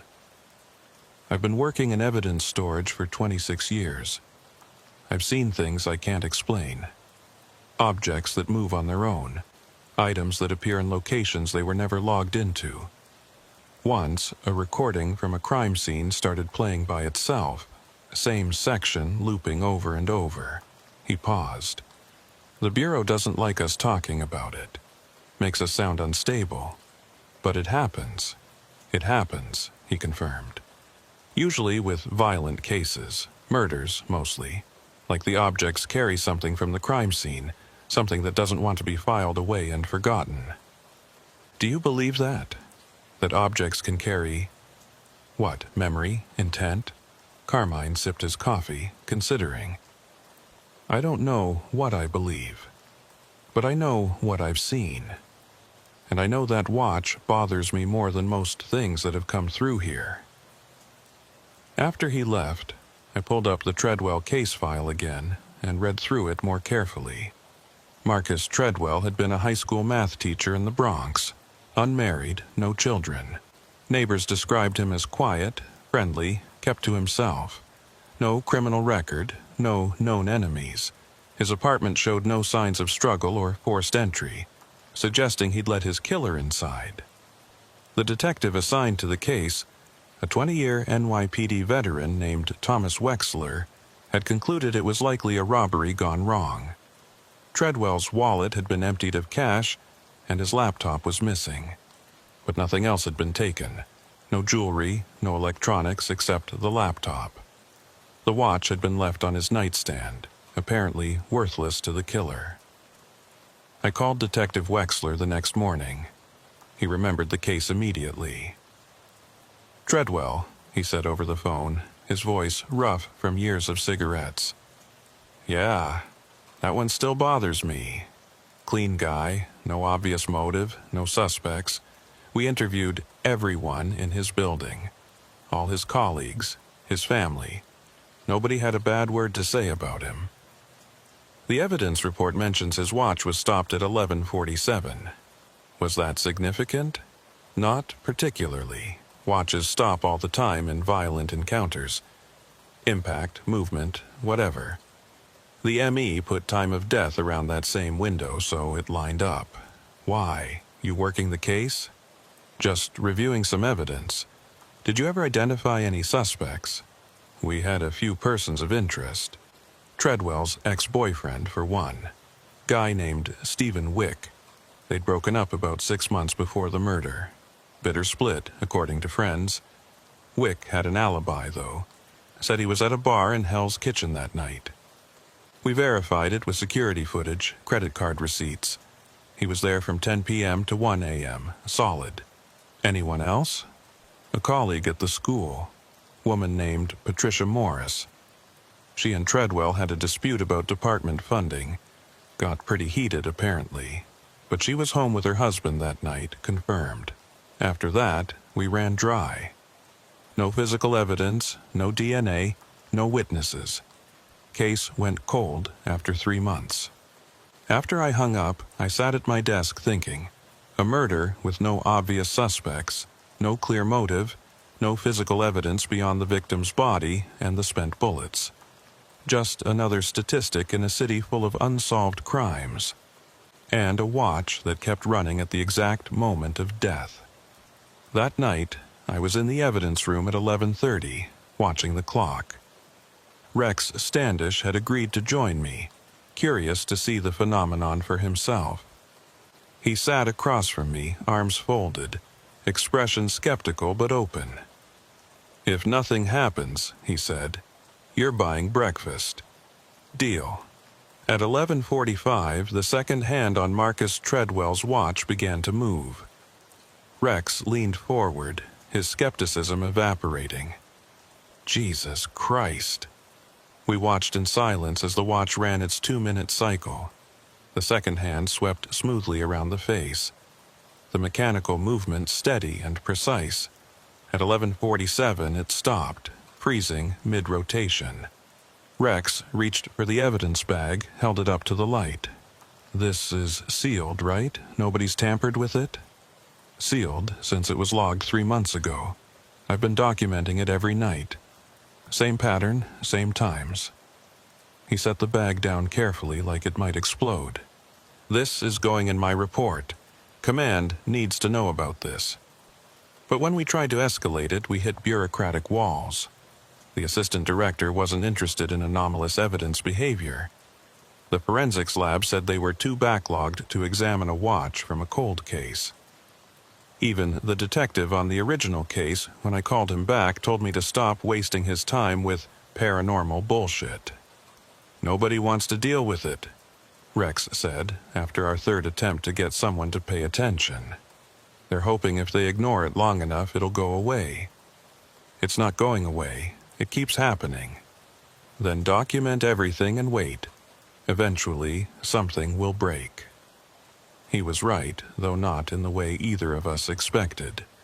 2 weeks after I first noticed the watch running, the surveillance cameras in the evidence room started malfunctioning. The footage would be clear, normal, then suddenly cut to black for a few seconds before resuming. It always happened at the same time. 11:47 p.m. The IT department was baffled. They checked the cameras, the servers, the power supply. Everything was functioning normally, but every night, at the exact moment Marcus Treadwell had died, the cameras went dark for 6 to 8 seconds. "It's spreading," Carmine said quietly when I told him. "Whatever's happening with that watch, it's affecting other systems now." "That's not possible. Electronic interference from a mechanical watch, it makes no sense." "None of this makes sense, but it's happening." I started staying later, arriving earlier, watching not just the watch but everything around it. The evidence room felt different now, colder. The fluorescent light seemed dimmer near the shelf where Treadwell's box was stored. Other agents avoided that section, though none of them could articulate why. And then, 3 weeks after I'd first seen the watch move, I noticed something new. The case file had changed, not dramatically. Nothing that would jump out at a casual reader. But I'd been through that file so many times I'd memorized every detail. And now, looking at the ME's report, I saw something different. The estimated time of death had been 11:30 p.m. to midnight. I was sure of it. I'd read it dozens of times. But the report now said 11:45 to 12 o'clock. I checked my own notes, my photographs of the original documents. In every photo, the time range was 11:30 to midnight, but the physical document in the file now read 11:45. I showed it to Rex. He pulled up the digital copy of the ME's report from the NYPD database. It matched the physical document, 11:45 to 12 o'clock. "You must have misread it," he said, but his tone was uncertain. "I didn't misread it. Look at my photographs. Look at the date stamps." We compared everything. My documentation clearly showed the original time range, but every official copy, physical and digital, now reflected the later time. "This is impossible," Rex said flatly. "Time of death estimates don't change, especially not in closed case files. But they have." That night, I set up multiple cameras focused on the case file itself, not just the watch.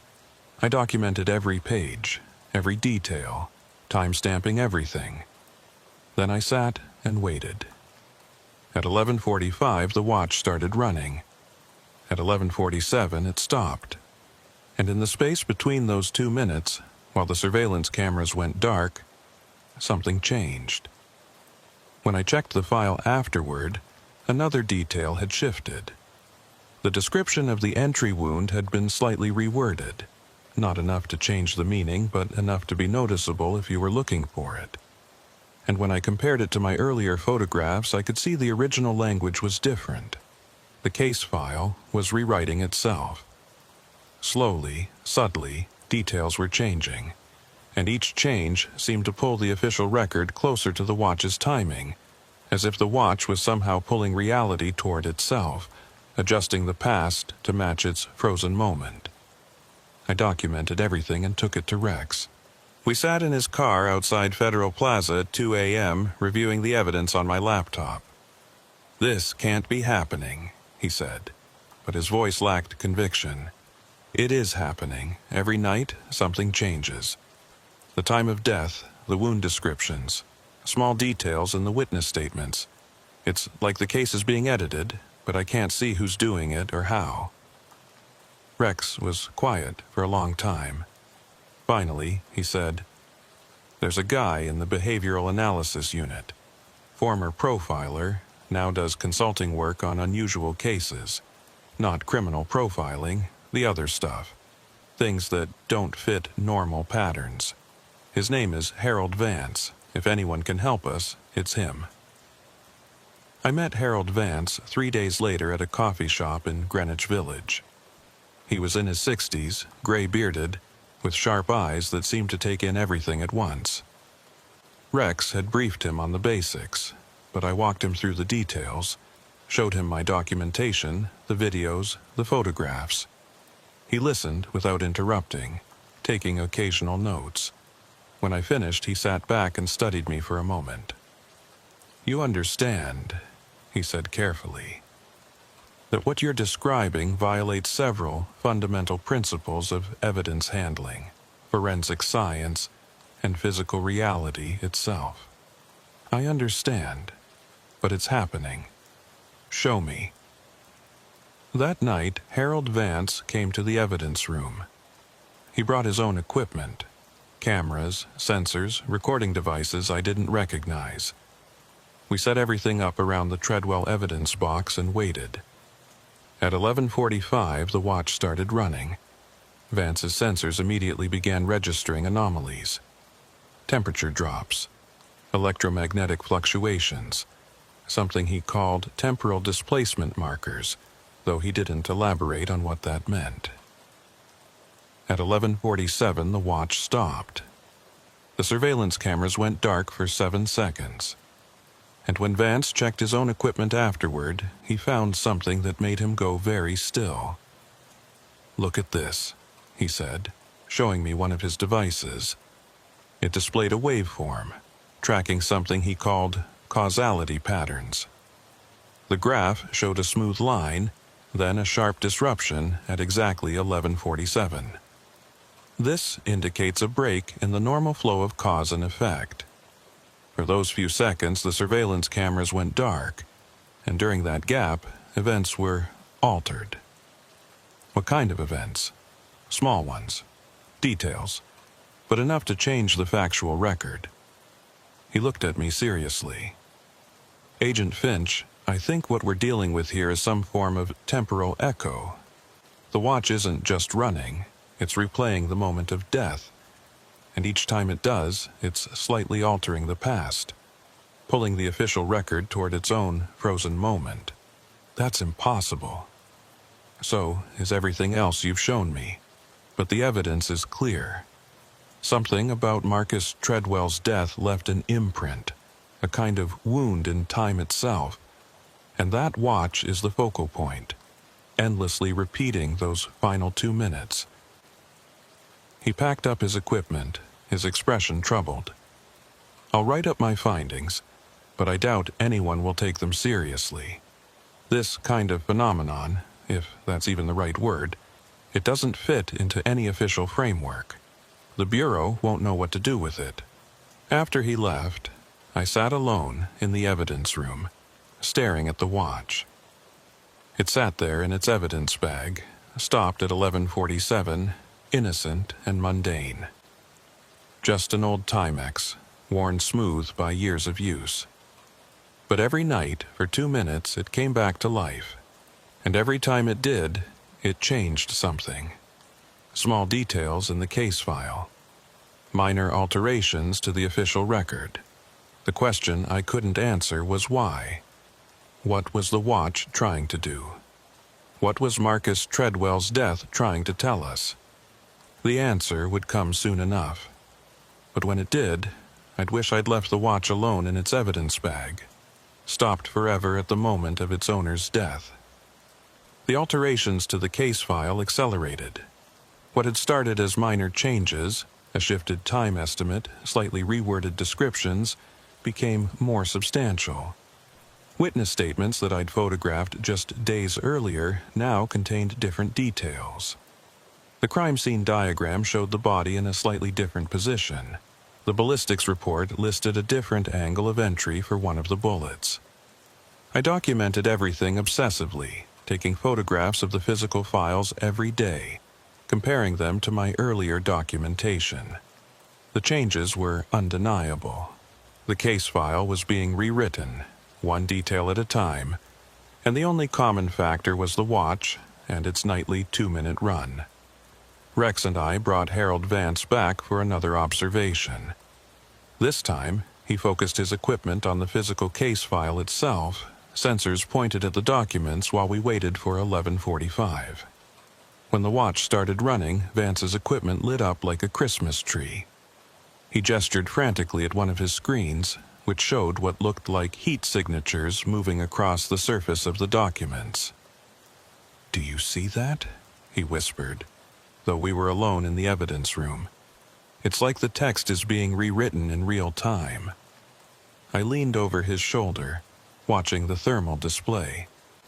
Hot spots appeared and disappeared on the pages, moving slowly across the text. When I looked at the actual documents, I couldn't see anything changing, but Vance's sensors were recording something invisible to the naked eye. At 11:47, the watch stopped. The surveillance cameras went dark for 8 seconds, longer than before. When they came back online, Vance immediately checked the case file. "Here," he said, pointing to a sentence in the detective's initial report. "This is new. This wasn't here an hour ago." He was right. The sentence described a witness who'd heard arguing from Treadwell's apartment around 11:40. I checked my photographs. In every previous version, that witness hadn't mentioned hearing anything unusual. "The file is retroactively creating evidence," Vance said quietly, "building toward something. Each night, it adds new details, changes existing ones. It's constructing a different version of events. But why? What's the point? I don't know. But whatever happened to Marcus Treadwell, his death left an imprint powerful enough to manipulate physical reality, and that watch is the mechanism, ticking away toward some conclusion we haven't seen yet." That night, after Vance left, I couldn't sleep. I kept thinking about the case file, about how it was changing. The new details weren't random. They were coherent, logical, building on each other. It was as if the watch was telling us a story, one detail at a time, rewriting the past to reveal something that had been hidden. The next morning, I went back to the original detective and asked about the witness who'd heard arguing. Detective Wexler sounded confused on the phone. "What witness?" "We didn't have anyone report hearing arguments." "It's in your initial report. A neighbor? Apartment 3B heard raised voices around 11:40. There was a pause. "Agent Finch, I wrote that report myself. There was no such witness. Nobody heard anything unusual that night. Could you pull up your copy and check?" Another pause, then quietly, "Hold on." I waited, listening to the sound of keyboard typing. When Wexler came back on the line, his voice had changed. "It's here, in my report. The witness statement from apartment 3B. He sounded shaken. "But I didn't write this. I've never seen this before. How is this possible?" "I don't know, but I need you to check something else for me. Your original notes, handwritten. Do they mention this witness? I'll call you back." 20 minutes later, my phone rang. Wexler's voice was tight, controlled panic barely contained. "My notes don't mention it, but my typed report does. And when I pulled up the digital copy from our database, it's there too, like it's always been there. Someone could have hacked the database and replaced the physical copy in my file cabinet and changed my typed report in a sealed case folder." He took a shaky breath. "Agent Finch, what the hell is going on with this case?" I couldn't tell him about the watch. He'd think I was insane. Instead, I thanked him and ended the call, my mind racing. The changes weren't just affecting our evidence room copies. They were propagating backward through time, altering documents in multiple locations, both physical and digital. Somehow, the watch wasn't just rewriting our case file. It was rewriting history itself. I called Rex and told him everything. He listened in silence, then said simply, "We need to see what it's building toward. Tonight, we watch the file continuously. Document every change, no matter how small." That night, Rex, Carmine, and I gathered in the evidence room at 11 p.m. We had 6 cameras set up, all focused on the open case file. We photographed every page, time-stamping everything. Then we waited. At 11:45, the watch started running. The temperature in the room dropped noticeably. The fluorescent lights dimmed, and on the pages of the case file we saw something that made my blood run cold. The text was moving. Not obviously, you had to stare directly at it to see. But individual letters were shifting, rearranging themselves. Words were being inserted and deleted. Whole sentences were rewriting themselves in real time. We watched, transfixed, as the crime scene report transformed before our eyes. The estimated time of death shifted again, now reading 11:44 to 11:48. A new witness appeared in the statement list, someone from apartment 4C who'd seen a man leaving Treadwell's building at 11:48. And then, most disturbing of all, a new piece of evidence was documented. A partial fingerprint on the doorframe, missed in the original collection, now identified as belonging to Stephen Wick, Treadwell's ex-boyfriend. At 11:47, the watch stopped. The surveillance cameras went dark for 10 seconds. When they came back, the transformation was complete. The case file now contained evidence that had never existed. Evidence that pointed directly at Wick as the killer. "Jesus Christ," Rex whispered. "It's framing him.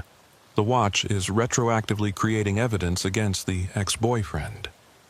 "But why?" Carmine asked. "If Wick had a solid alibi, maybe the alibi was wrong," I said slowly. "Or maybe the watch is showing us what really happened, evidence that was missed or overlooked." I called Detective Wexler again, waking him up at midnight. "I need you to check Stephen Wick's alibi, the bar surveillance footage, the credit card receipts. Check them again. Agent Finch, it's midnight. Please, this is important." He called me back 3 hours later. I pulled the surveillance footage from the bar, watched the whole thing again. He paused. "Wick is there, like we confirmed before, but there's something weird about it. Around 11:30, the footage glitches. Goes dark for a few seconds, then comes back.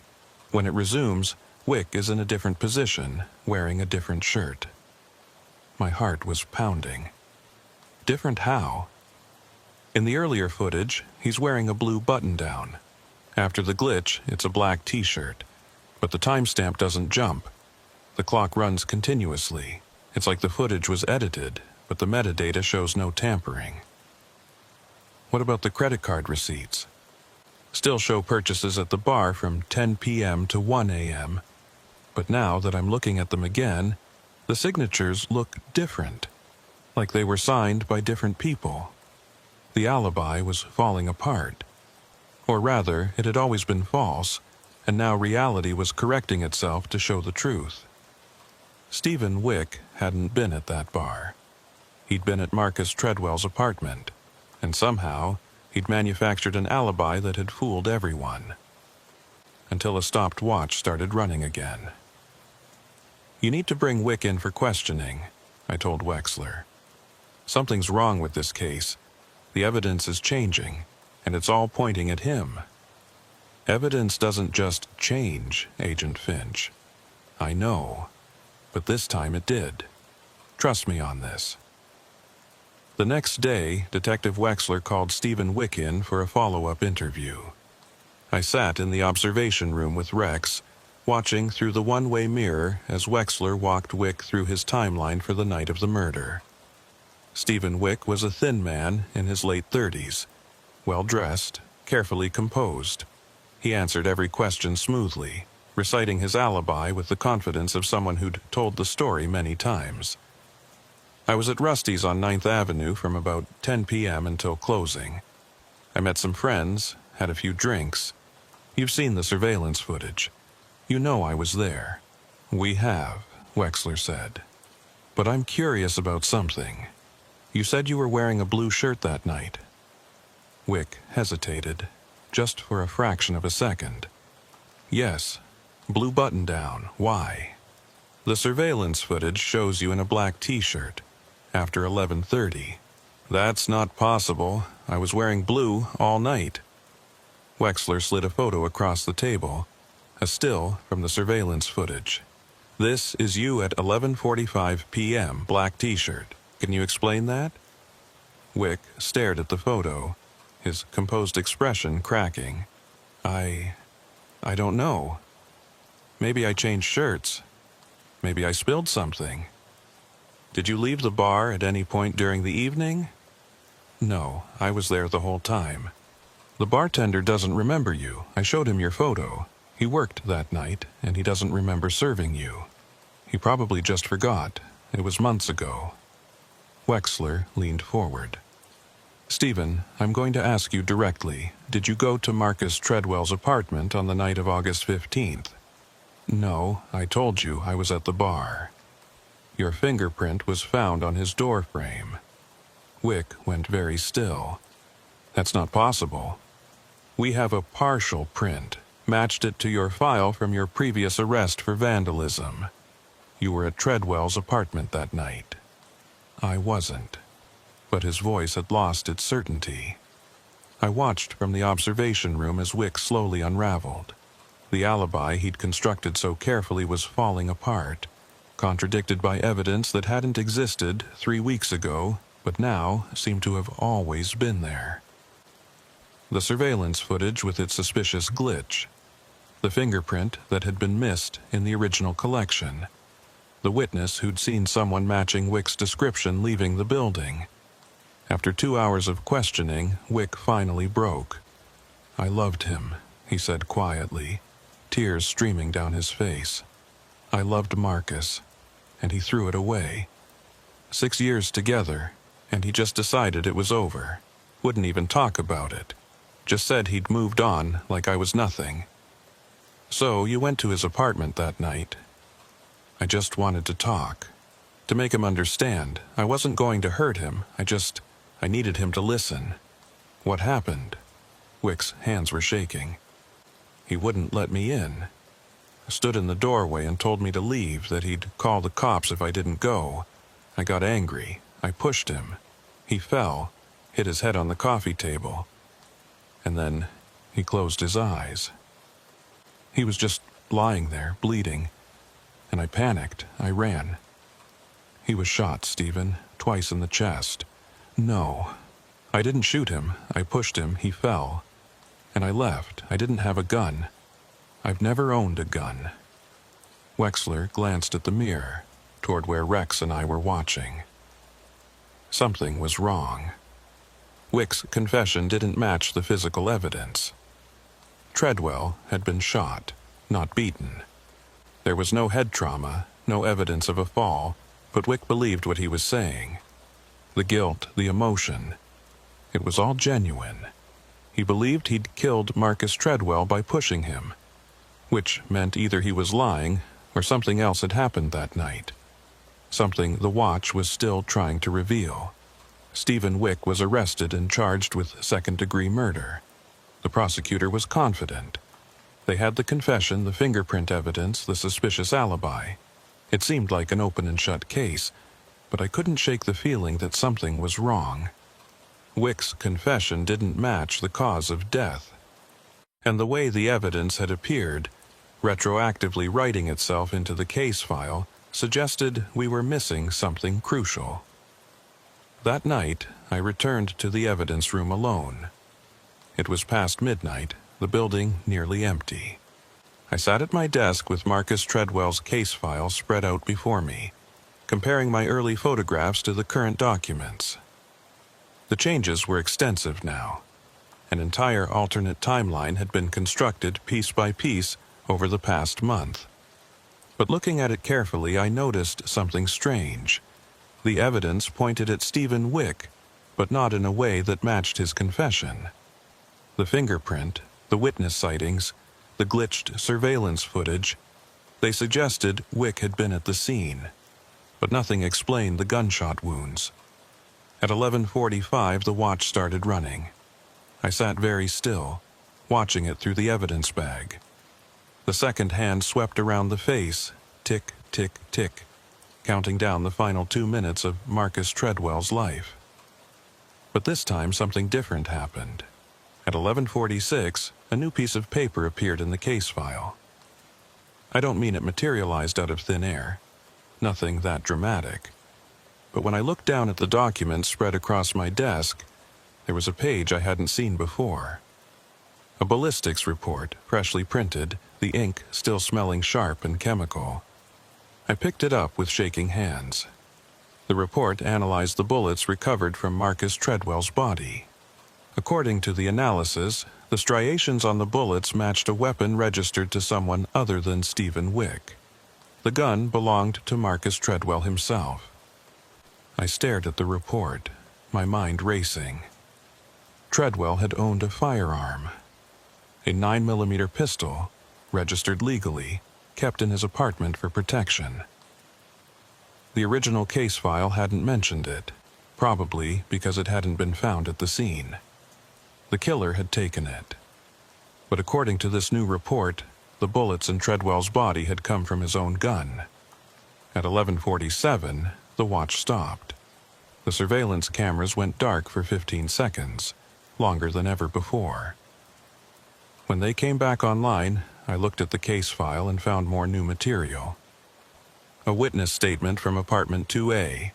The neighbor had heard two men arguing, followed by the sound of a struggle, then a single gunshot, a pause, then a second gunshot. Wick had pushed Treadwell. Treadwell had fallen, hit his head, been stunned or unconscious. And then someone else had entered the apartment and shot him twice with his own gun. Someone who'd been there all along, watching. I pulled up the surveillance footage from Treadwell's building, the original recordings from the night of the murder. The footage showed Wick arriving at 11:40, entering the building. He left at 11:46 running, clearly panicked. But at 11:47, someone else left the building. A figure in dark clothing, face obscured by a hood. They walked calmly, unhurried, carrying what might have been a bag or package. I watched the figure disappear down the street, and I realized what the watch had been showing us all along. Stephen Wick had been there. He'd pushed Treadwell, panicked, and fled. But he hadn't killed him. Someone else had. Someone who'd entered the apartment after Wick left, found Treadwell injured and vulnerable and executed him with his own weapon. The watch had been trying to tell us that from the beginning. Each night running those 2 minutes from 11:45 to 11:47, showing us the window when the real killer had acted. And each time it ran, it rewrote the evidence to point us toward the truth. I called Rex immediately.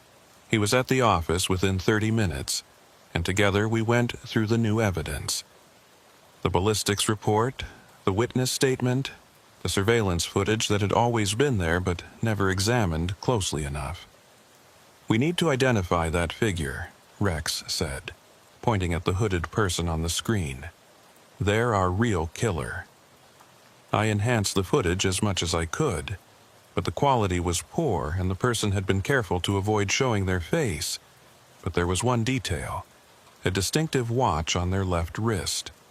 I could just make out the shape through their sleeve. A Timex, old, with a worn leather band. My blood ran cold. "Rex, look at this." I pulled up the evidence photo of Marcus Treadwell's watch, the one that had been running every night at 11:45. Then I compared it to the watch on the killer's wrist in the surveillance footage. They were identical. "I don't understand," Rex said. "The watch was found on Treadwell's nightstand. How could the killer be wearing it? Unless the killer had taken the watch, worn it, then returned it to the nightstand after the murder. But why? What possible reason would someone have to do that?" I thought about the watch, running every night at the exact time of death, about how it had been left behind, stopped at 11:47, as if marking the moment, about how it had been rewriting the case file, revealing the truth piece by piece. "It's not about the watch," I said slowly. "It's about the time. The killer wanted us to know exactly when Treadwell died, They staged the scene to make it look like Wick had done it, left him there injured after the confrontation, but they made sure we'd know the real time of death, 11:47. The watch was stopped then deliberately. So, who was it? Who would want Treadwell dead but frame Wick for it? I pulled up the original case file, looking at everyone who'd been interviewed. Teachers at Treadwell's school, neighbors, family members, friends, and then I saw a name I'd overlooked, Patricia Morris, the colleague he'd had a dispute with over department funding. According to her statement, she'd been home with her husband all night. But when I pulled up her interview transcript, I noticed something. She'd mentioned seeing Wick arrive at Treadwell's building around 11:40. She'd been specific about the time, said she'd been taking out her trash and noticed him in the lobby. But her apartment wasn't in Treadwell's building. It was 3 blocks away. How had she seen Wick arrive? I called Detective Wexler and asked him to verify Patricia Morris's alibi. He called back an hour later. "Interesting thing about Morris," he said. "Her husband confirms she was home all night. But when I pressed him on the timing, he got vague. Said maybe she'd gone out briefly, he couldn't remember exactly. He seemed nervous. Can you bring her in for questioning?" "Based on what? A suspicious watch and a vague timeline?" "Based on new evidence, trust me on this. Patricia Morris came in voluntarily the next day. She was a small woman, mid-40s, with sharp eyes and a defensive posture. Detective Wexler and I interviewed her together. 'Miss Morris,' I said, 'can you tell us again where you were on the night of August 15th?' "At home. I already told the police this months ago." "Your original statement says you saw Stephen Wick arrive at Marcus Treadwell's building around 11:40. How did you see that from 3 blocks away?" She hesitated. "I must have been walking by, taking out trash like I said." "At 11:40 at night?" "Yes." "But your building's trash room closes at 9 p.m. It's in your lease." Her composure cracked slightly. I might have the time wrong. It could have been earlier." I slid a photograph across the table. The surveillance footage still, showing the hooded figure leaving Treadwell's building at 11:47. "This is you, Miss Morris. We can prove it. The watch on your wrist matches one found at the scene. Your height and build match.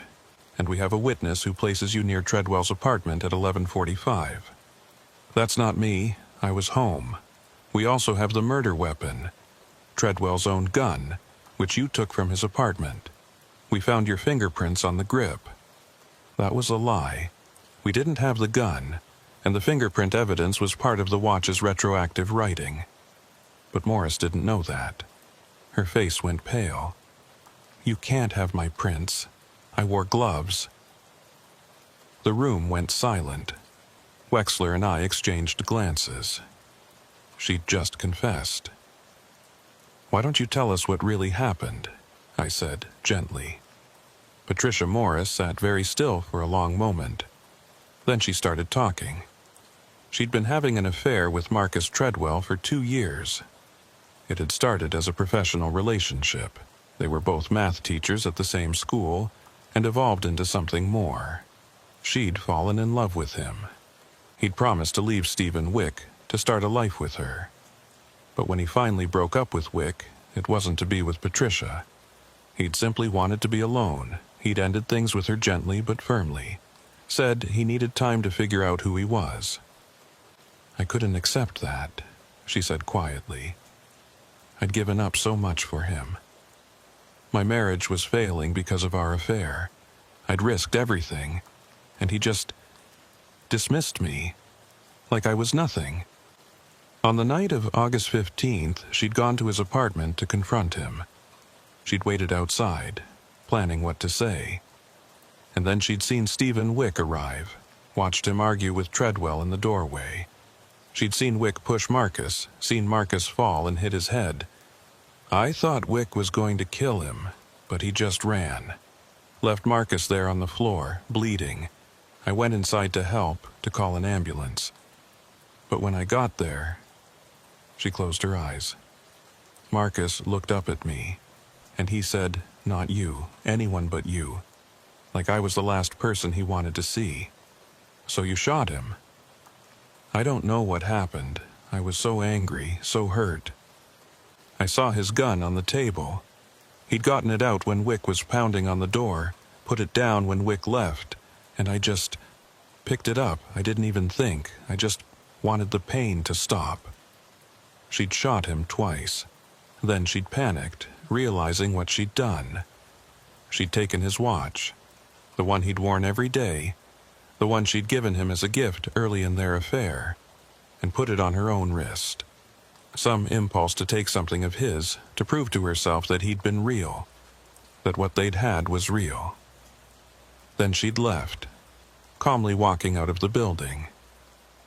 She'd stopped on the street to set his watch to 11:47, the exact moment he'd died, before returning it to his nightstand later that night when the police had briefly left the scene unattended. She'd wanted to mark the moment, to memorialize it somehow. "I loved him," she said, tears streaming down her face. "I killed him, but I loved him." Patricia Morris was arrested and charged with first-degree murder. Stephen Wick was released. The charges dropped. The case that had been cold for 3 months was finally closed. But the watch kept running. Every night at 11:45 it would start. Every night at 11:47 it would stop, even after Morris's conviction. Even after the real killer was found. The watch continued its cycle. I asked Carmine about it one night. We were in the evidence room doing inventory when I mentioned the ongoing phenomenon. "Some things don't stop," he said quietly. "Some echoes keep repeating, even after the story's been told. Maybe it's just the mechanism wearing itself out. Or maybe," he paused, "maybe Marcus Treadwell's death left such a mark that it can't be erased, even by justice." I thought about that often in the weeks that followed. The watch had guided us to the truth, rewriting evidence to reveal what had been hidden. But it hadn't stopped once the case was solved. It kept running, kept marking those 2 minutes, as if the truth wasn't enough to lay the ghost to rest. 3 months after Patricia Morris's conviction, the watch finally wound down. It ran its cycle one last time, 11:45 to 11:47, and then stopped permanently. No amount of winding could restart it. The mechanism had simply given up, exhausted by its impossible task. The surveillance cameras stopped glitching that same night. The temperature in the evidence room returned to normal. The case file stopped changing. Everything returned to baseline, as if nothing unusual had ever happened. I kept the watch, though. Filed a request to retain it as a personal item after the case was fully closed and the evidence was no longer needed. Nobody questioned it. Just another piece of junk from a solved murder. Nothing special. But I keep it in my desk drawer at home. Sometimes, late at night, I'll take it out and look at it. The crystal is still cracked. The leather band is still worn. The hands are still frozen at 11:47. And I'll think about Marcus Treadwell, a man who died because he was loved by the wrong people. About Stephen Wick, who carried guilt for a crime he didn't commit. About Patricia Morris, whose love turned to murder in a moment of rage and pain. And about the watch that kept time in impossible ways, rewrote the past to serve the truth, and finally stopped when its work was done. Rex asked me once if I believed what had happened, if I really thought the watch had somehow manipulated reality, or if there was some rational explanation we'd missed. I told him I didn't know, that I'd seen the evidence, documented the changes, witnessed things that shouldn't be possible. But I couldn't explain them in any way that made sense. "Maybe it doesn't need to make sense," he said. "Maybe some things just happen, and we do our best to document them, and then we move on." He's probably right. but I can't move on entirely, because I remember standing in the evidence room at 11:46, watching text rewrite itself on paper. I remember the watch starting without being wound, running for exactly 2 minutes, stopping at the precise moment of death. I remember evidence changing, reality shifting, the past becoming fluid. And I know, with absolute certainty, that Marcus Treadwell's watch was trying to tell us something. That objects can carry intention, memory, purpose. That the dead don't always stay silent. The case is closed. The killer is in prison. Justice has been served. But sometimes, late at night, I'll be working in the evidence room and I'll feel a chill. The lights will flicker slightly, and I'll glance at my own watch and see that it's 11:47. And I'll think, somewhere in this room, in some box on some shelf, another object is waiting. Another piece of evidence carrying something it shouldn't. Telling a story nobody's listening to yet. Because that's what I learned from the Marcus Treadwell case. That evidence rooms aren't just storage facilities for physical objects. They're museums of violence, repositories of final moments, warehouses of unfinished business. And sometimes, when the evidence wants to speak, it finds a way. Even if that way violates everything we know about how the world works. Even if it requires rewriting the past, manipulating reality, breaking the laws of physics and causality. The truth, I've learned, is patient. It waits in evidence bags and file folders, in stopped watches and flickering lights. It waits for someone to listen, someone to notice the impossible details, someone willing to follow the evidence even when it leads somewhere rational thought can't follow. Marcus Treadwell's watch spoke for 2 months before falling silent. Other items in this evidence room might speak for years, or decades, or forever. I just have to listen. And late at night, when the building is empty and the fluorescent lights hum overhead, I do. I listen to the silence between things, to the empty spaces where sound should be. I watch for movement in still objects, for text that rewrites itself, for clocks that run without springs. Because I've seen evidence come alive once, and I know, with the certainty of someone who's witnessed the impossible, that it can happen again. The watch sits in my desk drawer at home, stopped forever at 11:47. But sometimes in the deep hours of night I'll wake up and think I hear it. That faint tick, tick, tick of mechanical movement, marking time that doesn't exist anymore. And I'll lie there in the dark, listening, waiting for the 2 minutes to pass, waiting for 11:47, the moment when everything changed, the moment that keeps happening over and over, in evidence rooms and case files and the impossible spaces between what was and what should have been. The debt is paid. The story is told. The case is closed. But the watch remembers. And so do I.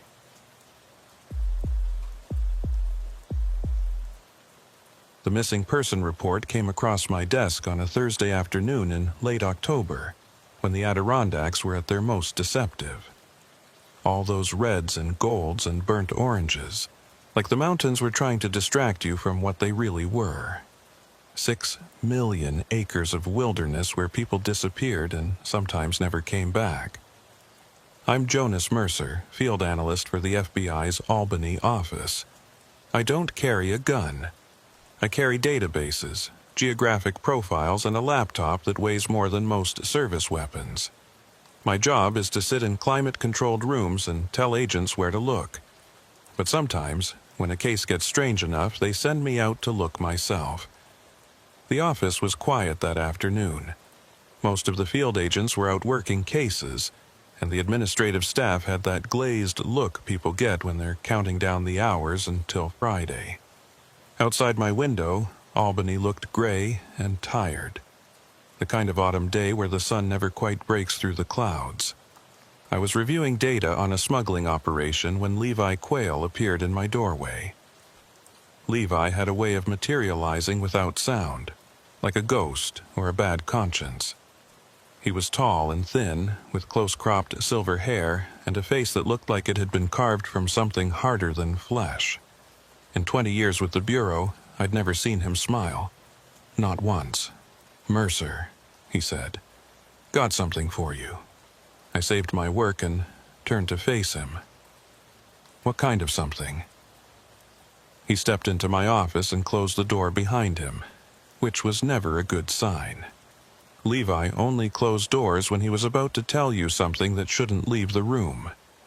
The missing person was a man named Marcus Whitley, 42, a wildlife biologist from the State University of New York. He'd gone into the Adirondacks 3 weeks earlier to study lynx migration patterns and hadn't come back. His vehicle, a forest green Subaru Outback, was found parked at a trailhead near Lake Lila, keys still in the ignition, driver's side door hanging open like he'd left in a hurry. Marcus's wife, Elena, reported him missing after he failed to check in for 5 consecutive days. I'd spoken to her on the phone that morning before Levi came to my office. Her voice had been steady, controlled, the kind of control that comes from working very hard not to fall apart.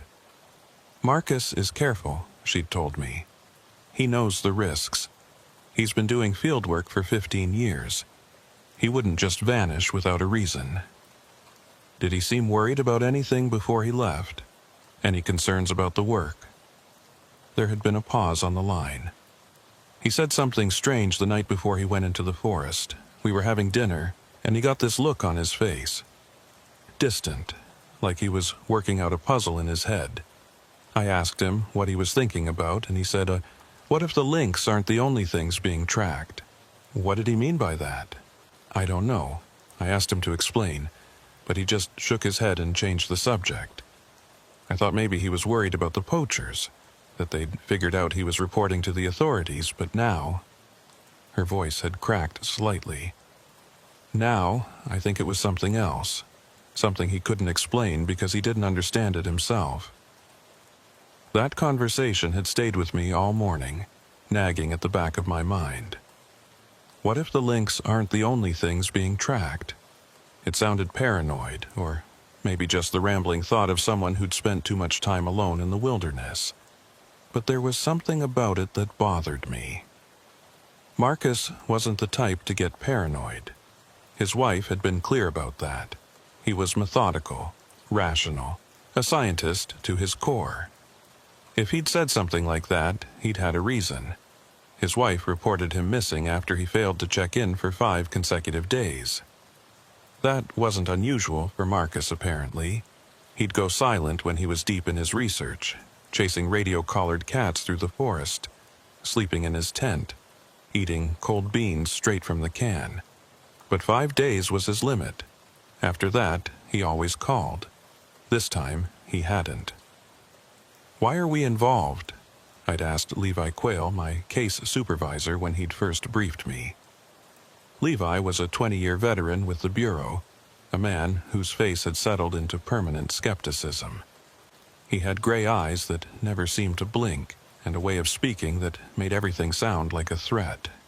"Because Marcus Whitley wasn't just studying lynx," Levi said. He slid a folder across his desk. The folder was thick, held together with rubber bands, the kind of case file that had been building for years. He was also consulting for us. I opened the folder. Inside were surveillance photos, transaction records, maps marked with GPS coordinates. The photos showed men in camouflage loading black shapes into truck beds under the cover of darkness. The transaction records traced money flowing from New York to Asia, passing through shell companies and cryptocurrency wallets. The maps showed kill sites scattered across the Adirondacks, each one marked with a red X. Marcus Whitley had been helping the FBI track illegal wildlife trafficking in the Adirondacks. Poachers were taking black bears, killing them for their gallbladders, which sold for thousands of dollars per pound in traditional medicine markets. Sometimes they took the paws too, considered delicacies in certain restaurants.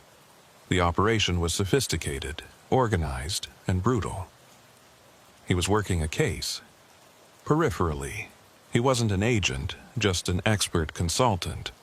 But he had information, geographic patterns, behavioral analysis of the poachers, predictions about where they'd strike next.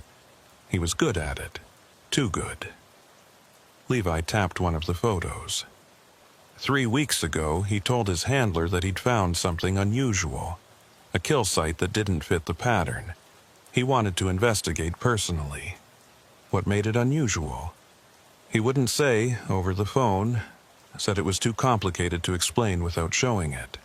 His handler told him to wait, that we'd send a team with him.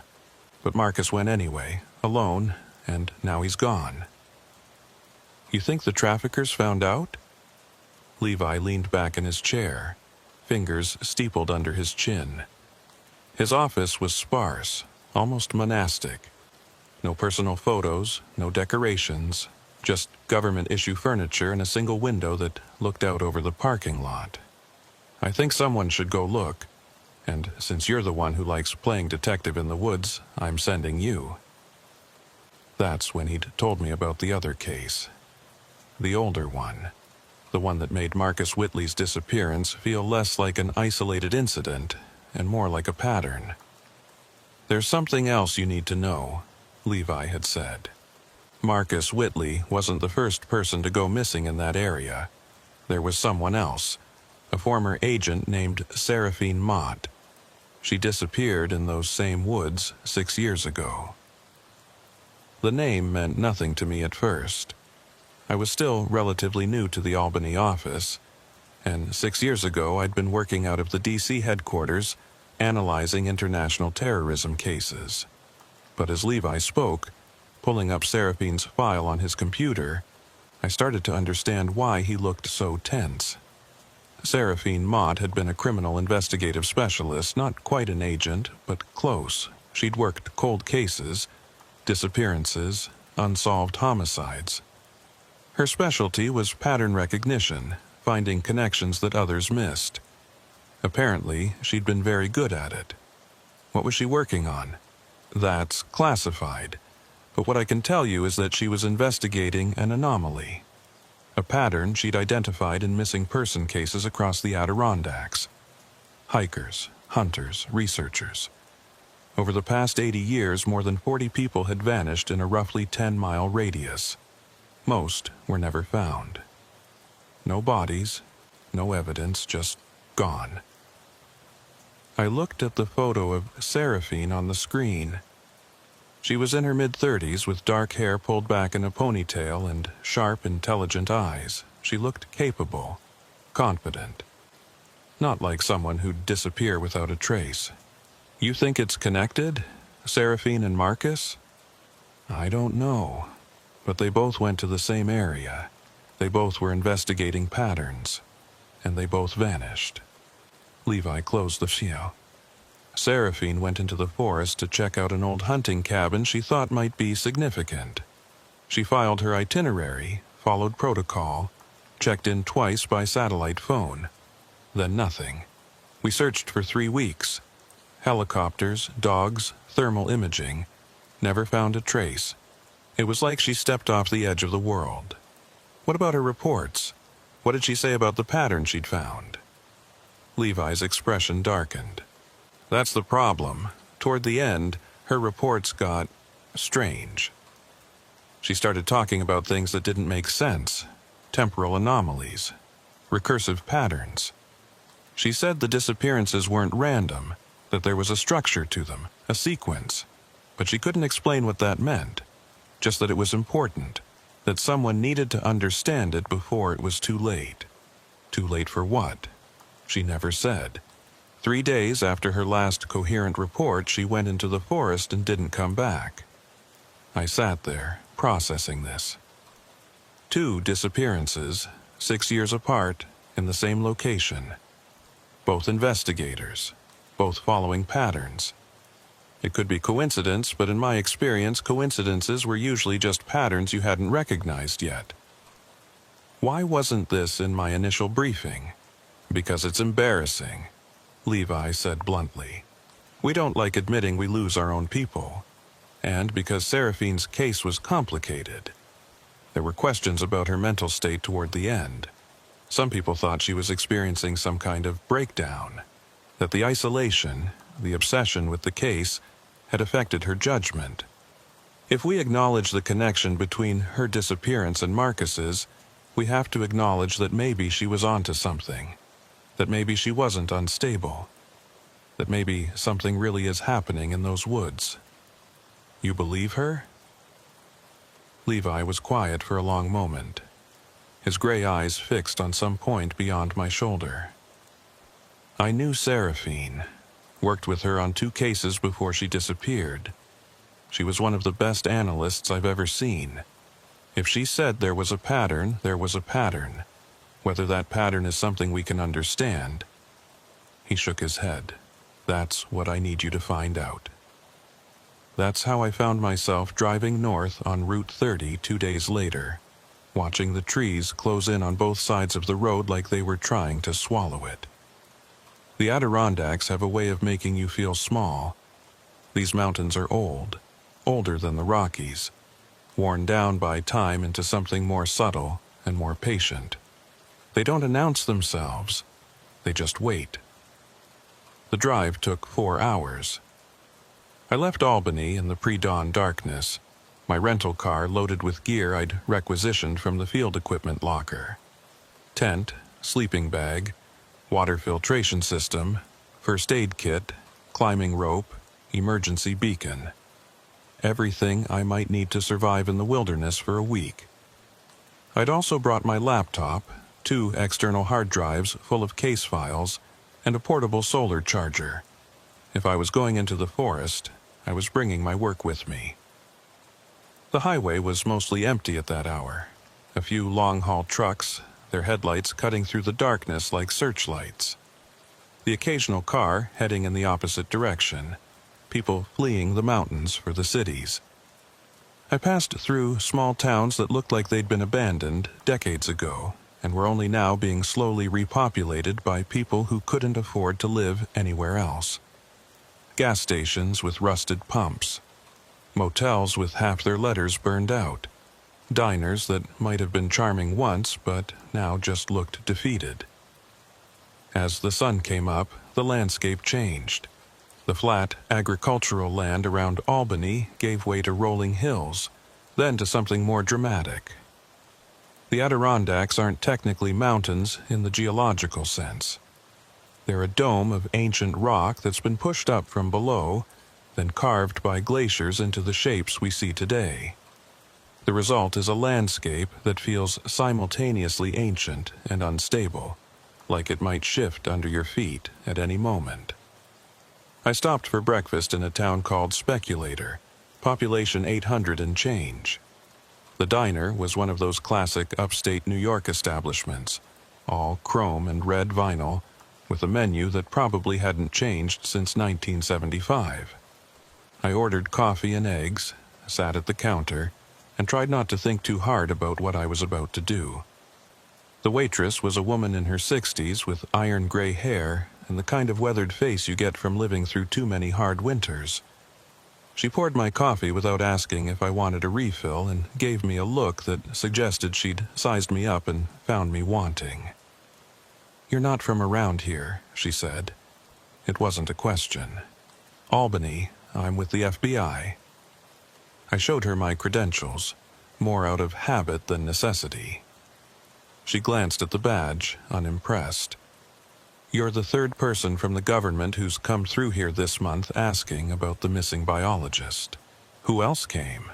"State police, forest rangers. They all asked the same questions, looked at the same maps, drove up to the same trailhead. None of them found anything." She topped off my coffee. "You're not going to find anything either."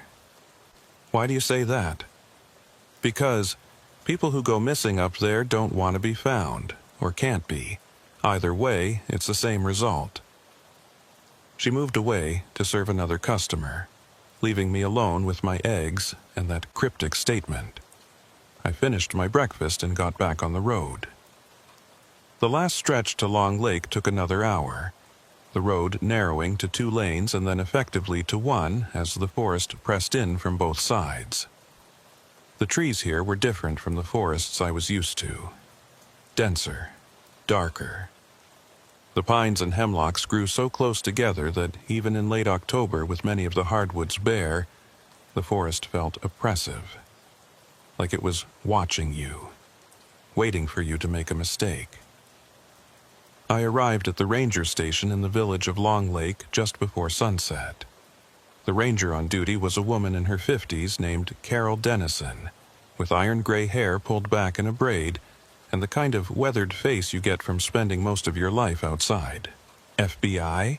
She said when I showed her my credentials. She didn't sound impressed.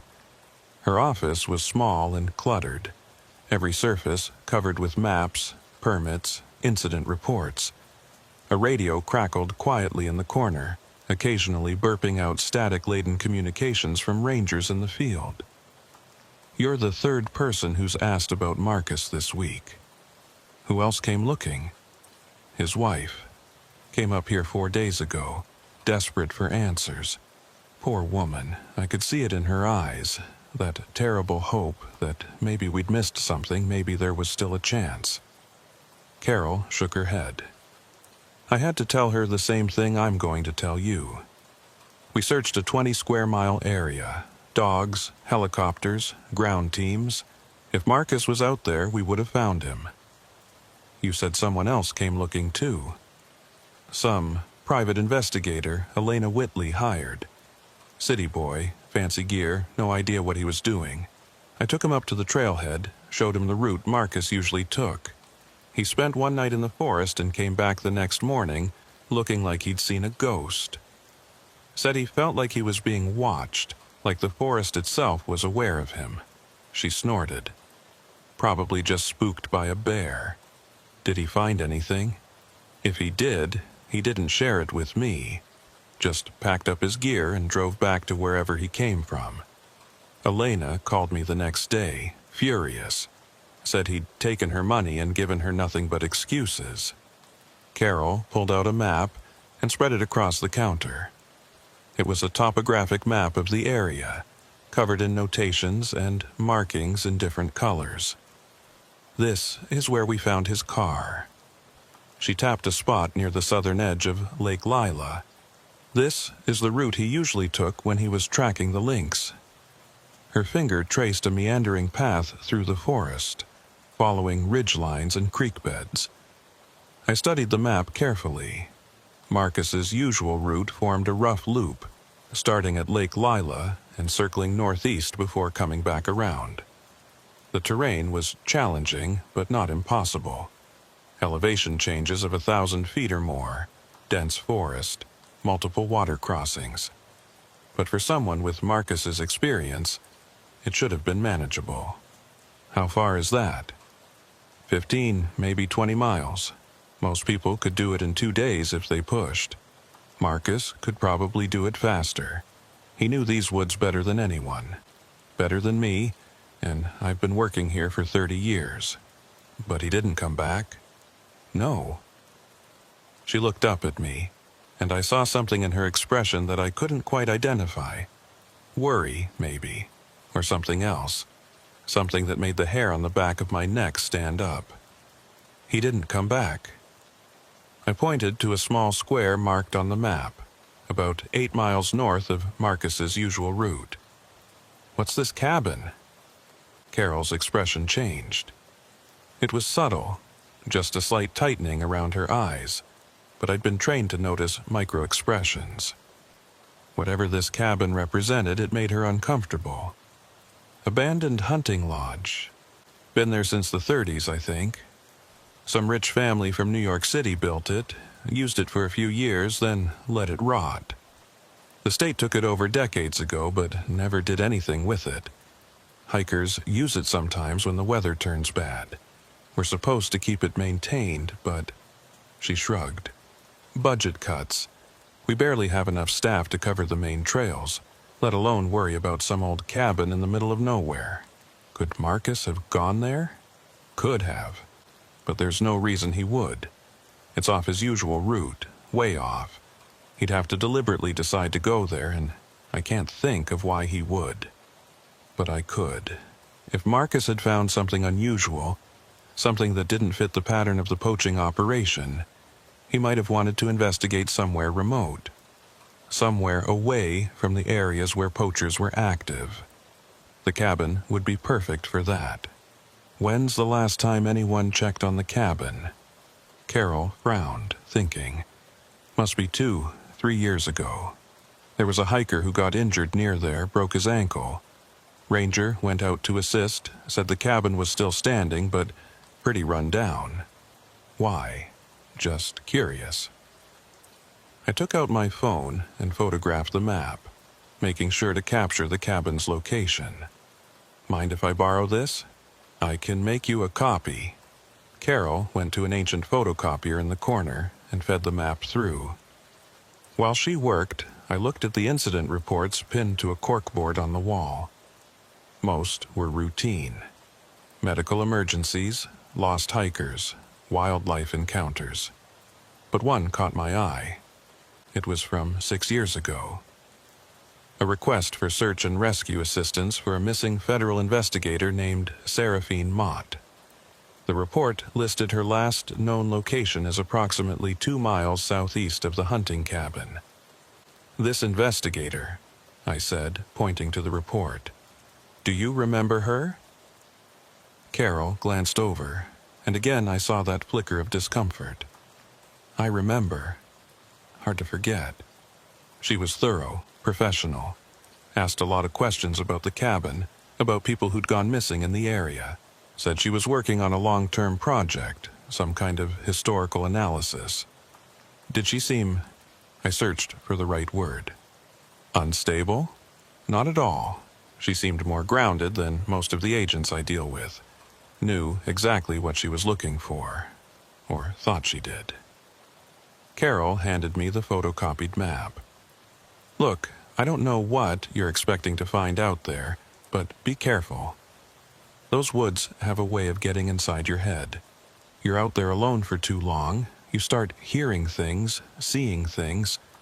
Your mind plays tricks. I've done wilderness survival training. I know how to handle isolation. I'm not talking about survival training, I'm talking about something else." She looked at me directly, her eyes serious. "There's a reason the native people avoided that area. The Mohawk called it the place where time forgets. They said strange things happened there. People would go in and come out different, or not come out at all. You believe that? I believe that 43 people have disappeared in a 10-mile radius over the past 80 years. I believe that's statistically unlikely to be coincidence, and I believe that if you're smart, you'll be very, very careful." And I spent the rest of the evening in my motel room studying it, cross-referencing with the GPS data from Marcus's research logs. His movements over the past 6 months formed a pattern, a rough circle around the northeastern section of the wilderness. But 3 weeks ago, something had changed. His last recorded position, transmitted from his GPS collar system before his devices went silent, was northwest of his usual range, closer to that cabin. The next morning, I drove to the trailhead where Marcus's vehicle had been found. The Subaru was gone, impounded as evidence, but the spot where it had been was still marked with evidence tape fluttering in the wind. The parking area was empty except for my rental car. It was a Saturday, but the season was late enough that most hikers had moved on to other pursuits. The air was cold, sharp with the promise of winter. I could see my breath, and the ground was hard with frost. Above, the sky was a pale gray, clouds moving fast from north to south. Weather was coming in, maybe snow. I needed to move fast if I wanted to reach the cabin before the storm hit. I shouldered my pack. 40 pounds of gear. Tent, sleeping bag, food, water filtration, first aid, satellite phone, laptop, portable solar charger, evidence collection kit. I'm not an outdoorsman by training, but the Bureau makes sure its analysts can handle themselves in the field. I'd done survival training in Quantico, learned to navigate by compass, to purify water, to recognize hypothermia before it killed me. Still, as I entered the forest and the trailhead disappeared behind me, I felt the weight of the silence. The Adirondacks in late October are quiet. Most birds have migrated. The insects are dead or dormant. What you hear is wind in the pines, your own footsteps, and nothing else. The trail was well marked at first. Blue blazes painted on trees every 100 yards or so. I made good time, following the path along a creek that ran cold and clear over smooth stones. The forest here was mixed hardwood and conifer, the maples and birches already bare, their leaves forming a thick mat on the ground that muffled my footsteps. After about 2 miles, the trail began to climb. The blazes became less frequent, and the path itself grew narrower, harder to follow. I had to duck under low branches, climb over deadfall, push through sections where the forest had reclaimed what had once been a clear route. I stopped to check my GPS. I was making decent progress, averaging about 2 miles per hour. At this rate, I'd reach the cabin by late afternoon. I took a drink from my water bottle, ate a protein bar, then continued. The forest changed as I climbed higher. The hardwoods gave way to spruce and balsam fir, their branches heavy with old man's beard lichen. The air smelled of resin and decay, that distinctive scent of northern forest. Through breaks in the canopy, I could see ridgelines in the distance, dark against the pale sky. I thought about Marcus making this same journey 3 weeks ago. What had he been thinking about? Had he been worried or excited? Had he known he was walking into something he wouldn't come back from? And what about Seraphine, 6 years before that? She'd been following a pattern, chasing connections between disappearances. Had she felt the same sense of unease I was feeling now, that subtle wrongness in the air? By early afternoon, I'd covered about 8 miles. The trail had disappeared completely now, degraded into a faint suggestion of a path that might have been made by deer rather than humans. I was navigating by GPS and compass, following the coordinates Carol had given me for the cabin. I stopped to rest on a granite outcropping that overlooked a small valley. The trees below were a patchwork of bare branches and stubborn evergreens. No sign of human presence, no smoke, no structures, just forest, endless and indifferent. The silence was profound, not peaceful. Something else. Expectant, maybe. Like the forest was holding its breath, waiting for something to happen. I pulled out my satellite phone and called Levi. "Mercer?" he said. The connection was scratchy, full of static and delay. "Where are you?" "About halfway to the cabin. I'm making decent time." "Find anything?" "Not yet, but I'm not sure what I'm looking for." I paused, trying to articulate the feeling I'd been having all day. "Levi, there's something off about this place. I can't explain it. It's like the forest doesn't want me here." "That's called being alone in the wilderness, Mercer. Your brain starts playing tricks. Perfectly normal." "Maybe. But what if Seraphine was right? What if there really is something here, some kind of pattern we don't understand?" There was a long pause on the line. When Levi spoke again, his voice was careful, measured. "Mercer, I need to tell you something. Something that didn't make it into the briefing." I felt a cold thread of unease work its way down my spine. "What is it?" "Seraphine filed reports during her investigation. Detailed reports. I read them all after she disappeared, trying to understand what happened to her. Most of it was standard investigative work, but in her final report she wrote something that bothered me then and bothers me even more now." "What did she write?" "She said that the pattern she'd found wasn't just a pattern of disappearances. It was a pattern of investigation. Every person who went missing had been looking for someone else who'd gone missing. It was a chain, going back decades. Someone disappears. Someone goes looking for them, and that person disappears too. Over and over. And she said... He paused. She said she was afraid she was about to become the next link in the chain. The forest around me seemed to darken, though the light hadn't changed. And then she disappeared. 3 days after filing that report. And now Marcus is gone.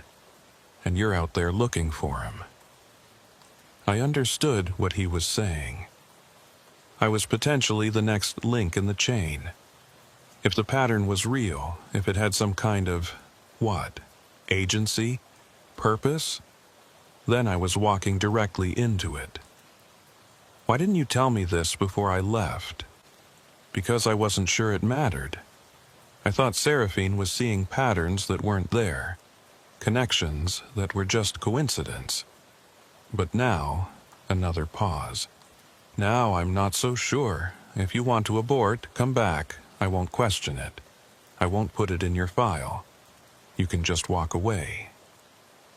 I looked out at the valley, at the endless forest stretching to the horizon. Somewhere out there was the cabin, and maybe Marcus, and maybe answers. No, I said, I'm going to finish this. But Levi, if I don't check in by tomorrow night, send a team. A big team, and tell them to be careful. Mercer, I have to go. Battery's running low. I ended the call before he could argue. After the call ended, I sat there for a long time, listening to the forest. The wind had picked up, and the pines were making that low, rushing sound they make, like water moving through a pipe. I thought about Seraphine Mott, walking through these same woods, following some pattern she'd seen, convinced she was onto something, and then vanishing. I reached the cabin just as the sun was setting. It was exactly where the map said it would be, nestled in a small clearing surrounded by white pines. The structure was in better condition than I'd expected. 2 stories, built from logs that had grayed with age but still looked solid. A stone chimney rose from one end. The windows were intact, covered with wooden shutters. A small porch ran along the front, sagging slightly but not collapsed. The clearing itself was strange.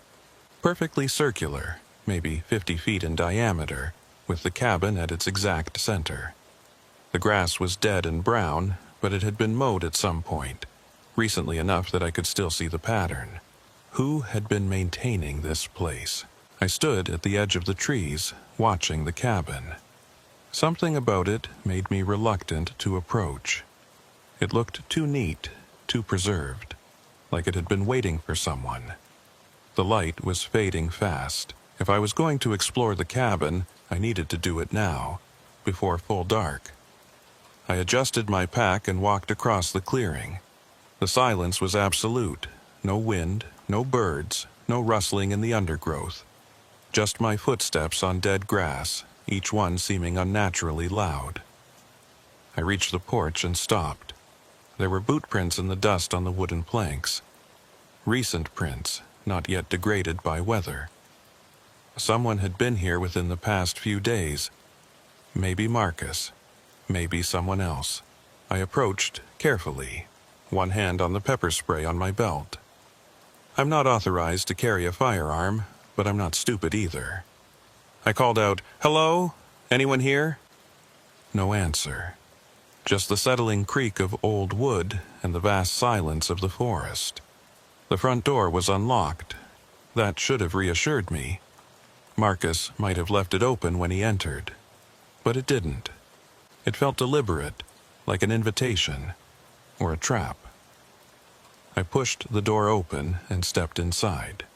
The interior was a single large room on the ground floor, with a loft visible above.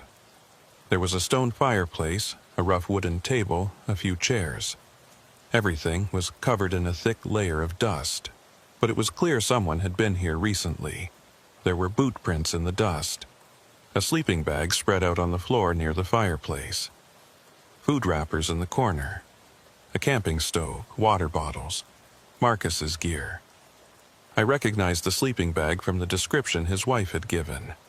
Forest green, rated for 0 degrees. She'd been worried he wouldn't have warm enough equipment for late October, but Marcus had assured her he'd be fine. I moved deeper into the cabin, my eyes adjusting to the dimness. The last light from the windows cast long shadows across the floor. And that's when I saw the walls.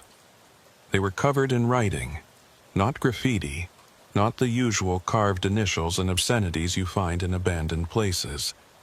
This was different. The words were written in pencil, neat and small, covering every available surface.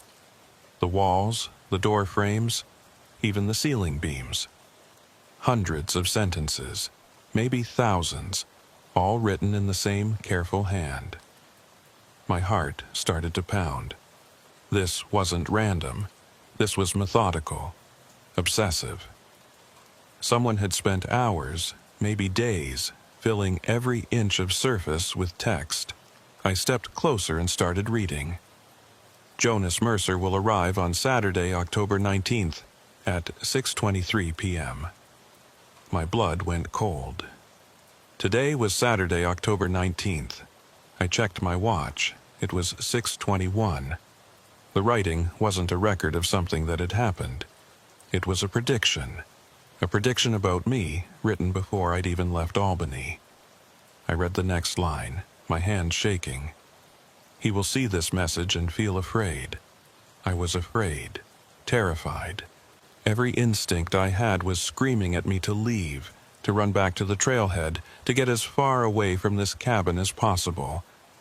But I forced myself to keep reading. He will search the cabin for signs of Marcus Whitley. He will find Marcus's journal in the loft. He will read it. He will understand nothing. I looked up at the loft, accessible by a ladder built into the wall. The ladder looked old, the wood worn smooth by decades of use. I didn't want to go up there.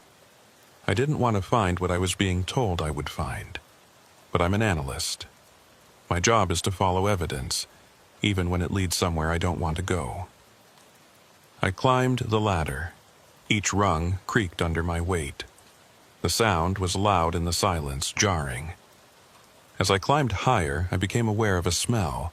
Not strong, but present, something organic, something that had been there for a while. The loft was small, barely tall enough to stand in. There was a narrow cot against one wall, a backpack in the corner. I recognized the backpack immediately. It was Marcus Whitley's. I'd seen photos of it in the case file. Forest green, with a reflective strip across the top, university logo on the side. My relief was immediate and short-lived. Marcus had been here, but where was he now? I opened the backpack carefully, using the edge of my sleeve to avoid leaving fingerprints. Inside were his research notes, his Jeep's unit, spare batteries, a water bottle, and at the bottom a spiral-bound notebook. I opened it to the first page. The handwriting was shaky, desperate. Not the neat, controlled script on the walls downstairs. This was the writing of someone who was afraid, who was trying to document something before it was too late. If you're reading this, you're Jonas Mercer. I'm sorry. I didn't mean for you to get involved. But the cabin has rules, and one of the rules is that everyone who disappears brings someone looking for them. That's how it propagates. That's how it survives. The handwriting matched the writing on the walls. I flipped through the pages. The notebook was full of observations, timestamps, desperate attempts to make sense of something. Marcus had been documenting what was happening to him, trying to understand it even as it was happening. Day 1. I found the cabin. The writing on the walls wasn't here yesterday, I'm sure of it. I checked this place 3 days ago, and the walls were blank. Day 3. The writing is predicting things, small things at first. What time I would wake up, what I would eat for breakfast, but it's getting more specific. Day 5. It knows things I haven't done yet.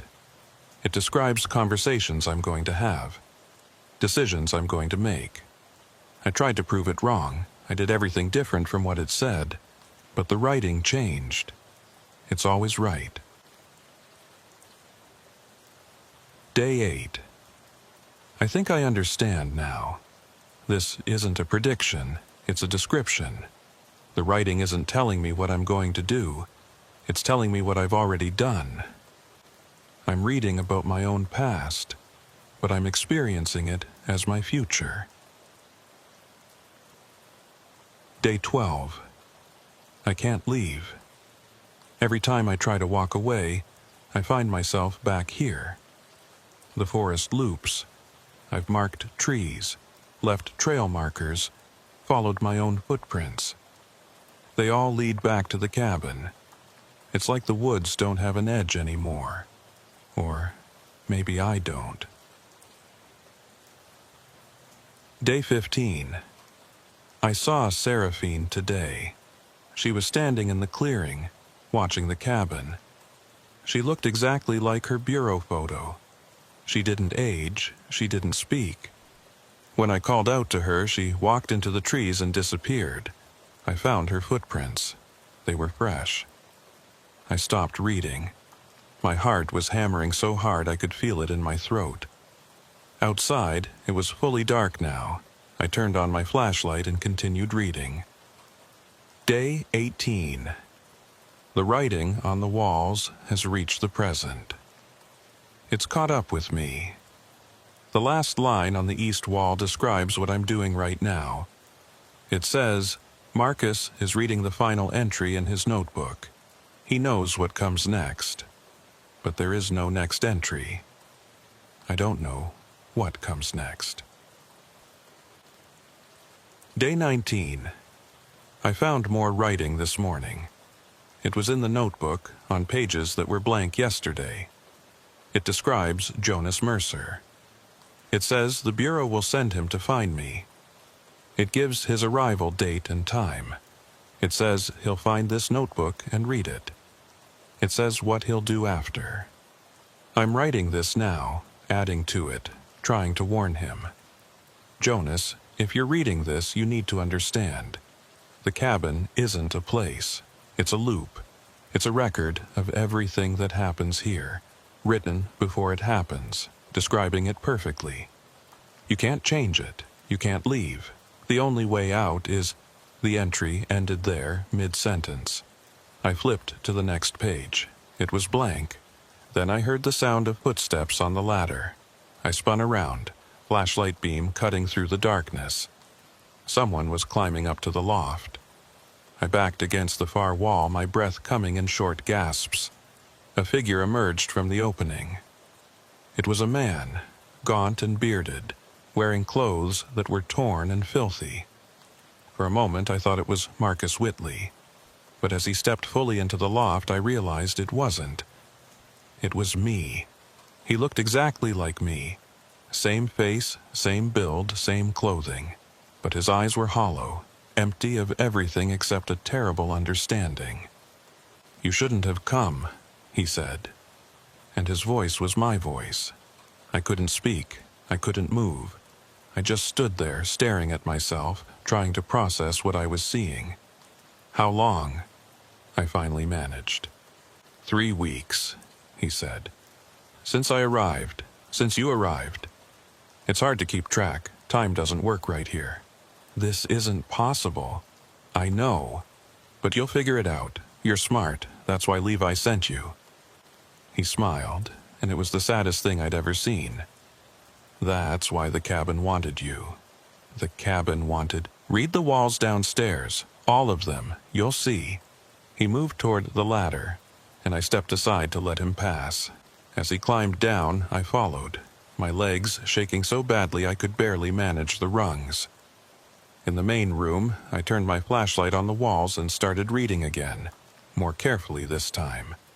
The sentences were organized chronologically, starting at the door and moving clockwise around the room. They described everything that had happened since Marcus had arrived.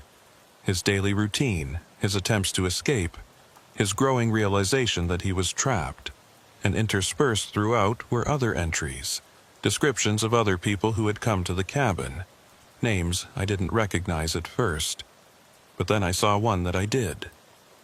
Seraphine Mott arrived on October 14, 2018, at 4:15 p.m. She was investigating a pattern. She brought a case file containing the names of 43 people who had disappeared in the Adirondacks over the past 20 years. She didn't know they had all come here. I kept reading. Seraphine spent 16 days in the cabin.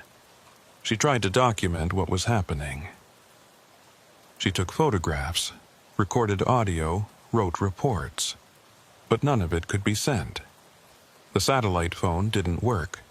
The GPS coordinates were always wrong. The photographs showed only empty forest. On her 17th day, she stopped trying to leave. She understood. The cabin had already happened to her. She was reading her own history, watching it unfold in real time, powerless to change any of it. On her 22nd day, she walked into the forest and didn't come back. Her footprints ended at a tree line. The snow beyond was undisturbed. I lowered my flashlight. The other version of me, the one who had been here for 3 weeks, was standing by the fireplace watching me. "Where is she?" I asked. "I don't know, but I see her sometimes, in the trees. She's still here. They're all still here." "Who's all?" "Everyone the cabin describes. Everyone who's ever come here looking for answers." He pointed at the wall behind me. "Look." I turned. There, written in that same careful hand, was a list of names. 43 of them, just like Seraphine's case file had contained. And at the bottom, 2 more names had been added. Marcus Whitley, Jonas Mercer. "It's been collecting us," the other me said. "For decades, maybe longer. We come here looking for someone who disappeared, and we disappear too.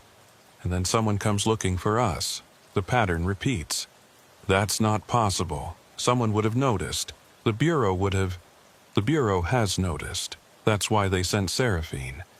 But she couldn't stop it. She just became part of it." He moved closer. "And now so have you. So have I. We're the same person, Jonas. You're me 3 weeks ago. I'm you 3 weeks from now. We're both trapped in the cabin's timeline." I felt dizzy. The room seemed to tilt. "I'm calling Levi. I'm getting us out of here." I reached for my satellite phone, but it was dead. The screen wouldn't turn on. I checked the battery, full charge, but the device wouldn't respond. "It won't work," the other me said. "Nothing works here. Not the way it's supposed to. The cabin doesn't exist in normal space. It's a fold, a loop. Everything that enters gets recorded, described, written on the walls. And once you're written down, you can't be unwritten." I looked around the room, at the thousands of sentences covering every surface.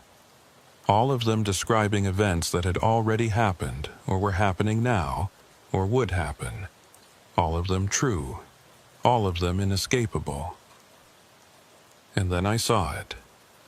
On the north wall, at eye level, a new section of writing that hadn't been there before. Or maybe it had always been there, and I was only now able to see it. "Jonas Mercer will spend the next 3 weeks trying to escape. He will follow the same patterns Marcus followed. He will mark trees, create maps, test every possible exit. He will fail. On his 22nd day, he will understand." I read the next line, even though I didn't want to. "On his 23rd day, he will stop being afraid. He will accept what he is now, a record, a description, a sentence written on a wall. He will wait in the cabin for the next person to arrive. He will try to warn them, knowing the warning will change nothing." "No," I whispered. "No. I won't accept that." But the other me was shaking his head, that sad smile still on his face. You will. Because it's already written. It's already true. Look. He pointed at the wall above the fireplace. There, in letters larger than all the rest, was a single sentence. Jonas Mercer is reading this sentence right now. And I was. I didn't sleep that first night. I sat on the floor of the cabin with my flashlight, reading every sentence on every wall, trying to find a contradiction, a mistake, something that would prove this wasn't real. But there were no contradictions. The writing was perfect. It described events with absolute precision, down to the exact minute, the exact word, the exact thought. The other version of me, the one who'd been here for 3 weeks, had gone up to the loft. I could hear him moving around up there occasionally, but he didn't come down. I was alone with the walls and their terrible truth. As dawn broke, gray light filtering through the shuttered windows, I forced myself to think like an analyst. There had to be a pattern, a structure I could understand. I pulled out my laptop, which still had battery, and started documenting everything. The cabin had first appeared in official records in 1934, built by a Manhattan banking family named Ashford. They'd used it for 3 summers, then abandoned it. But there were references in local historical documents to a structure in this location dating back much further. A hunter's shelter in the 1880s, a trapper's cabin in the 1820s. Even earlier, there were Native American accounts of a place in this part of the forest that was considered forbidden, a place where time didn't work correctly. I cross-referenced the names on the wall with Bureau missing person databases. Every single one checked out. 43 people had disappeared in the Adirondacks over the past 80 years, all of them within a 10-mile radius of this cabin. But they hadn't disappeared at random. There was a pattern. They all came looking for someone else. The first recorded case was in 1947. A forest ranger named William Ash went missing. 6 months later, his brother came looking for him. The brother disappeared too. In 1963, a hiker named Catherine Dell vanished. Her husband organized a search party. One of the searchers, a man named Thomas Voss, never came back. And so on, decade after decade. Someone disappears. Someone comes looking. They disappear too. It's a chain, I said aloud. A sequence. Yes, said the other me. He'd come down from the loft without me noticing. In the dawn light, I could see how much he'd deteriorated. His face was thinner, his eyes sunken. 3 weeks had aged him years. The cabin needs a pattern. It can't just take people at random. It needs them to come willingly, looking for something, looking for someone. Why? I don't know. Maybe it doesn't need a reason. Maybe it just is. Like gravity. Like time. It's a fundamental property of this space. I turned back to my laptop, typing notes. Seraphine figured it out. That's why she came here. She saw the pattern in the missing person cases and realized they were connected. And then she became part of the pattern herself. Just like Marcus. Just like us. I stood up, my back aching from sitting on the floor all night. There has to be a way to break it. If we can understand the mechanism, we can find a flaw. I thought that too. For the first 2 weeks, that's all I did. I searched every inch of this cabin. I measured distances, took soil samples, recorded electromagnetic readings. All my instruments worked fine. There's nothing unusual about this place, physically, but it's still a trap. Then the trap is conceptual, not physical. It's in how we think about the space, how we navigate it. I tried that too. I mapped every possible cognitive bias. I tested my perceptions against objective markers. The problem isn't in my head, Jonas. It's in the forest. Or maybe it's in both. Maybe there's no difference here. I walked to the door and opened it. Outside, the clearing was bathed in soft morning light. The forest beyond looked perfectly normal, peaceful even. I could see the path I'd taken yesterday, my footprints still visible in the soft earth. "I'm going to walk out," I said. "I'm going to follow my own tracks back to the trailhead." I did that twice. You end up here again. Maybe I'll do something different. You won't, it's already written. I looked at the wall beside the door. There, in fresh pencil, was a new entry. On his first full morning, Jonas will attempt to leave. He will follow his previous day's footprints northwest for 2.3 miles. At 9:47 a.m., he will realize he's walking in a circle. He will arrive back at the cabin at 10:15 a.m. I checked my watch. It was 8:30 a.m. "I'm not going to do that," I said. "I'm going to do the opposite. I'll head southeast instead."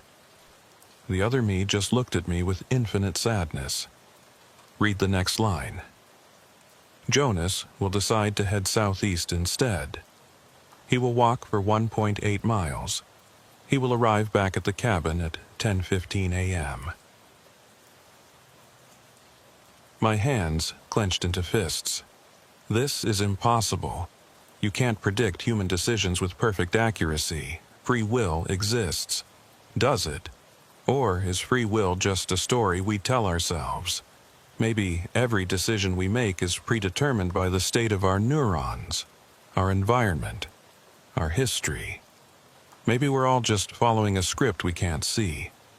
He gestured at the walls. Here, the script is visible. That's the only difference. I walked out of the cabin anyway. I headed southeast, exactly as the wall said I wouldn't. I walked fast, practically running, pushing through underbrush, ignoring the scratches from low branches. I checked my compass every few minutes. Southeast. I was going southeast. At 9:47 a.m., I stopped. Something felt wrong. I pulled out my GPS unit. It was working, showing my position clearly. But the position didn't make sense.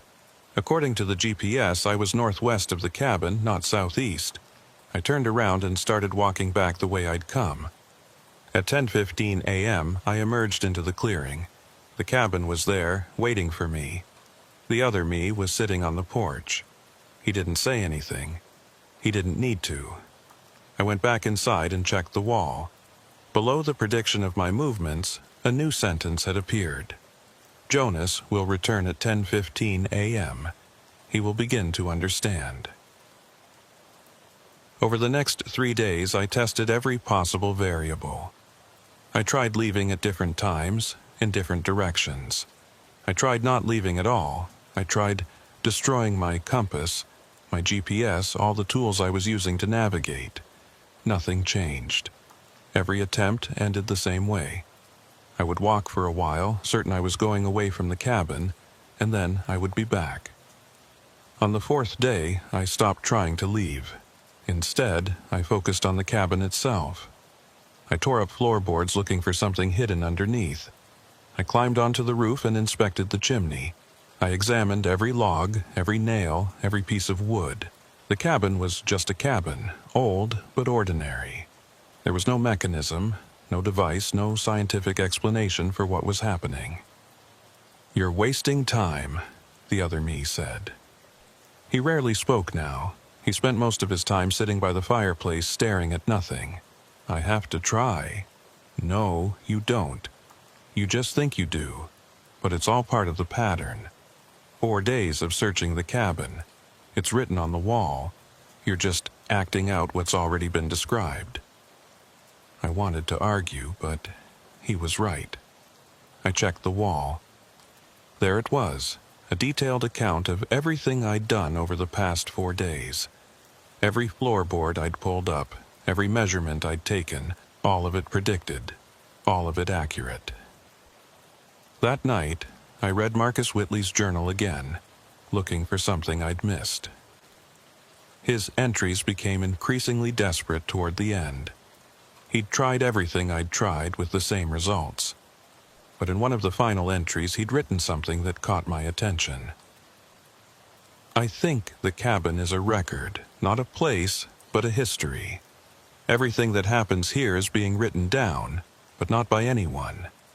The writing just appears, as if the cabin itself is conscious, or as if consciousness is a property of the space. I'm not being observed. I'm being documented. There's a difference. I thought about that. A record, not a trap. Documentation, not imprisonment. It was a subtle distinction, but maybe an important one. If the cabin was a record, then it wasn't trying to hold me here. It was simply describing what was already true. The question was, why couldn't I leave? Was it because the cabin prevented me, or because leaving was no longer something that existed in my future? I went outside and looked at the forest. The moon was nearly full, casting silver light between the trees. Somewhere out there was the regular world, where cause preceded effect, where the future was unwritten. But I couldn't reach it. Not from here. Seraphine figured something out, I said. The other me had followed me outside. We stood together in the clearing, two versions of the same person, separated by 3 weeks of impossible time. What makes you think that? Because she's not here. The wall says she walked into the forest and disappeared. Her footprints ended. That means she found a way out. Or it means she died. The wall would have said that. It says everything else. Why would it omit her death? The other me considered this. For the first time in days, I saw something like hope flicker across his face. What are you thinking? I'm thinking the cabin's record is complete. It describes everything that happens within its boundaries. But Seraphine stopped being describable. She found a way to become unwritten. How? I don't know yet. But I'm going to find out. I spent the next week reading everything Seraphine Mott had written on the walls. Her entries were scattered throughout the cabin, mixed in with descriptions of other people, other times. But I started compiling them, arranging them chronologically, trying to understand her thought process. Seraphine had been meticulous. She'd documented not just what happened to her, but her analysis of it. She was a trained investigator, and she treated the cabin like a case. Day 8. The writing on the walls isn't just predictive. It's recursive. It describes itself describing things. For example, Seraphine reads the sentence about Seraphine reading a sentence about Seraphine reading a sentence. The recursion goes down several levels. This suggests the cabin exists in multiple temporal layers simultaneously. Day 11. Tested time dilation effects. My watch shows 24 hours passing, but the sun position suggests only 18 hours. The discrepancy is increasing. Time inside the cabin is running slower than time outside, or faster. Hard to tell which is the reference frame. Day 14.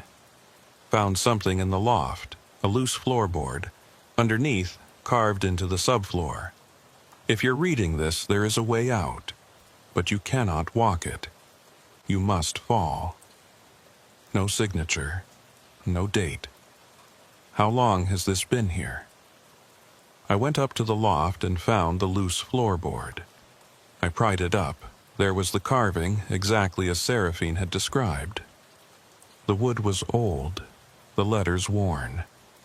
This message had been here for decades, maybe longer. You must fall. What does that mean? I asked the other me. He'd followed me up to the loft. We were spending more time together now, the two of us. The separation between us was becoming less distinct. Sometimes I couldn't remember if something had happened to me 3 days ago or 3 weeks ago. We were merging, or maybe we'd always been the same person and the distinction had been an illusion. Maybe it's metaphorical, he suggested. Fall from grace, fall from understanding, let go of something. Or maybe it's literal. Seraphine's footprints ended at a tree line. What if she jumped? What if she fell, and that broke the pattern? Jumped from where? The cabin's only 2 stories. That wouldn't even break a leg. I looked around the loft, thinking. Then I climbed back down and went outside. The other me followed. We walked the perimeter of the clearing, looking at the trees.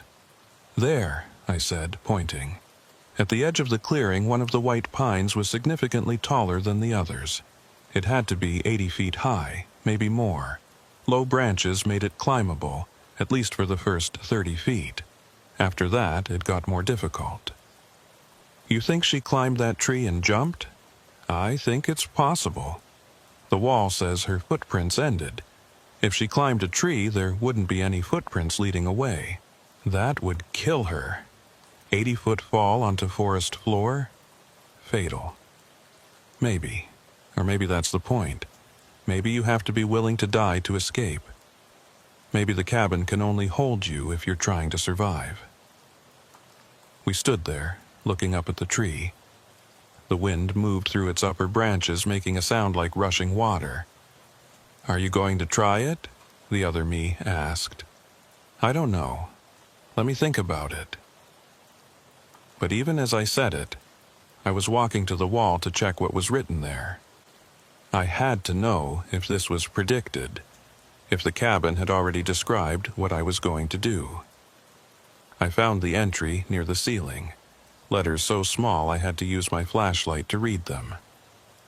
On his 19th day, Jonas will consider climbing the tall pine. He will spend 3 hours debating whether this is the way out. He will not climb the tree. Not yet. On his 21st day, he will try. I checked my watch, then checked the calendar on my phone. It was day 19. The other me was reading over my shoulder. So we wait 2 more days. Apparently, those 2 days were the longest of my life. I tried to occupy myself by continuing to analyze Seraphine's notes, but my mind kept returning to the tree. I checked the wall every few hours, looking for new entries about what would happen on day 21. But there was nothing. The description ended with, he will try. Try what? Try to climb? Try to jump? Try to escape? The ambiguity terrified me. On day 20, I noticed something strange. The other me was becoming less substantial. Not invisible exactly, but translucent. I could see through him to the wall behind him. When he moved, there was a slight delay, like he was a video with bad frame rate. What's happening to you? I asked. We're synchronizing, he said. His voice sounded distant, echoey. You're almost caught up to where I am in the timeline. Soon we'll be the same moment, the same person. The distinction between us will collapse. What happens then? I don't know. No one's written it yet. That night, I barely slept.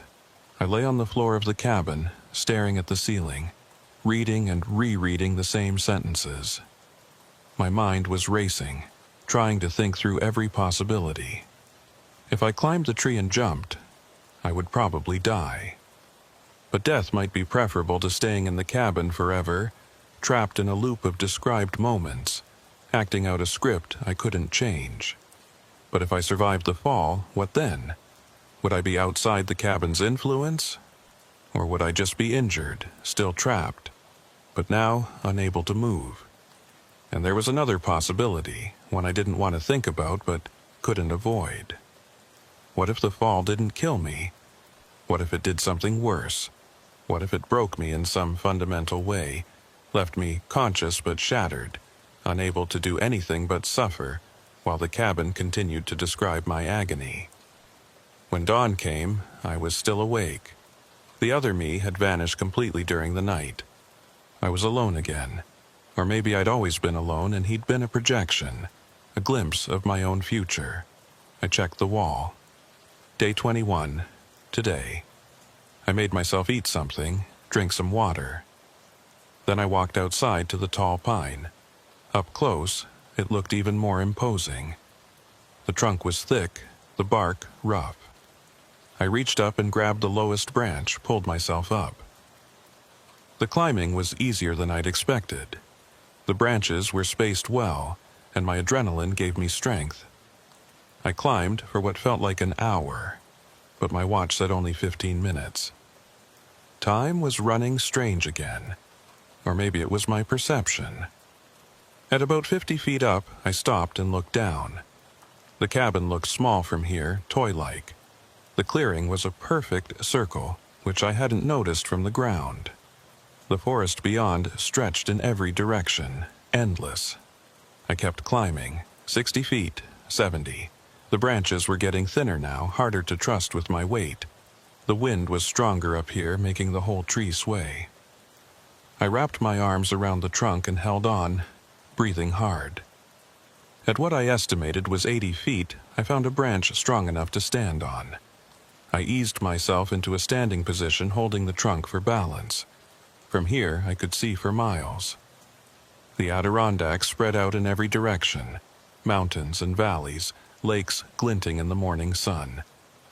It was beautiful, and then I looked down at the clearing again and saw something that made my blood run cold. There were people down there, dozens of them, standing in a circle around the cabin, all facing inward. I recognized some of them from the names on the wall. Marcus Whitley, Seraphine Mott. Others I didn't know, however. They were translucent, like ghosts, but I could see them clearly. They were all looking up at me, and they were all smiling. I realized then what "you must fall" meant. Not jump, not let go. Fall, as in fail, as in surrender to gravity, to inevitability, to the pattern. The cabin didn't want me to escape. It wanted me to become like them. Another ghost, another sentence on the wall, another person standing in the clearing waiting for the next arrival. I started to climb back down. I had to get away from this tree, from this height, from this terrible revelation. But my hands were shaking so badly I couldn't grip the branches properly. My foot slipped. I fell. It wasn't a long fall, maybe 10 feet before I hit a lower branch, but it was enough. I felt my ribs crack, the air rush out of my lungs. I grabbed for the branch but missed. Fell another 5 feet, hit another branch. This time I managed to catch myself, arms wrapped around rough bark, legs dangling. I hung there for a moment, gasping, tasting blood in my mouth. Then slowly, painfully, I climbed back down to the ground. The ghosts were gone. The clearing was empty. Just me and the cabin. I limped inside and checked the wall. There was new writing. On his 21st day, Jonas climbed the tree. He saw the others. He understood. He fell, but survived. This is not the ending. I sat down on the floor, holding my injured ribs. Pain radiated through my chest with each breath. I'd failed. I hadn't escaped. I was still here, still trapped, still being described. But I'd learned something. The cabin wasn't empty. It was full of everyone who'd ever been caught in its pattern. They were still here, all of them existing in some state between presence and absence. And they were waiting for what?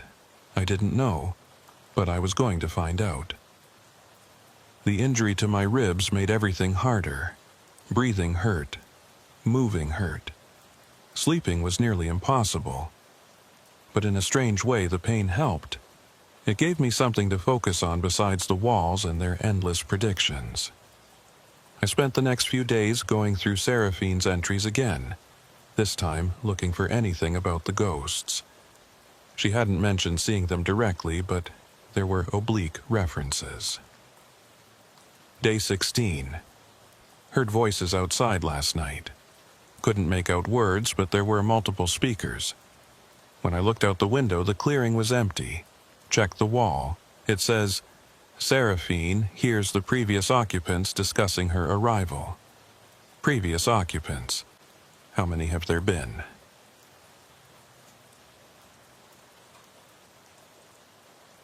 Day 19. The cabin isn't imprisoning us. It's preserving us. I think everyone who's ever come here is still here, in some form. We become part of the record, part of the pattern. The cabin is a kind of memory, and we're the contents of that memory. I thought about this while watching the sun set through the window. A memory. A record. Everyone who'd ever been here was still being described, still existing in the cabin's eternal present tense. And then I understood. The way out wasn't physical. It wasn't climbing a tree or walking a path or finding a hidden door. The way out was temporal. I needed to stop being described in the present tense. I needed to become past tense. History. Something that had already happened and was over. But how do you make yourself past tense when every moment you experience is being written as it happens?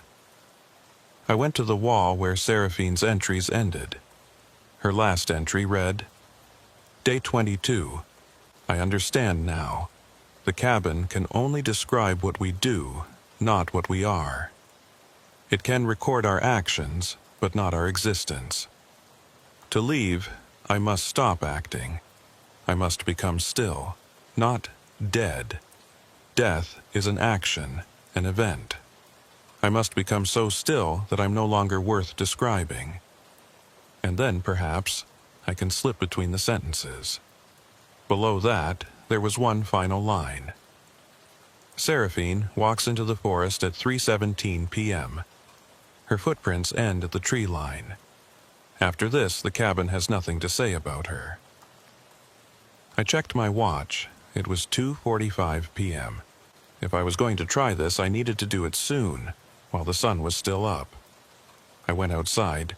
The clearing was empty, but I knew the ghosts were there, watching. I could feel their attention like pressure against my skin. I walked to the edge of the clearing, to the tree line where Seraphine's footprints had ended. I stood there for a moment, trying to calm my breathing despite the pain in my ribs.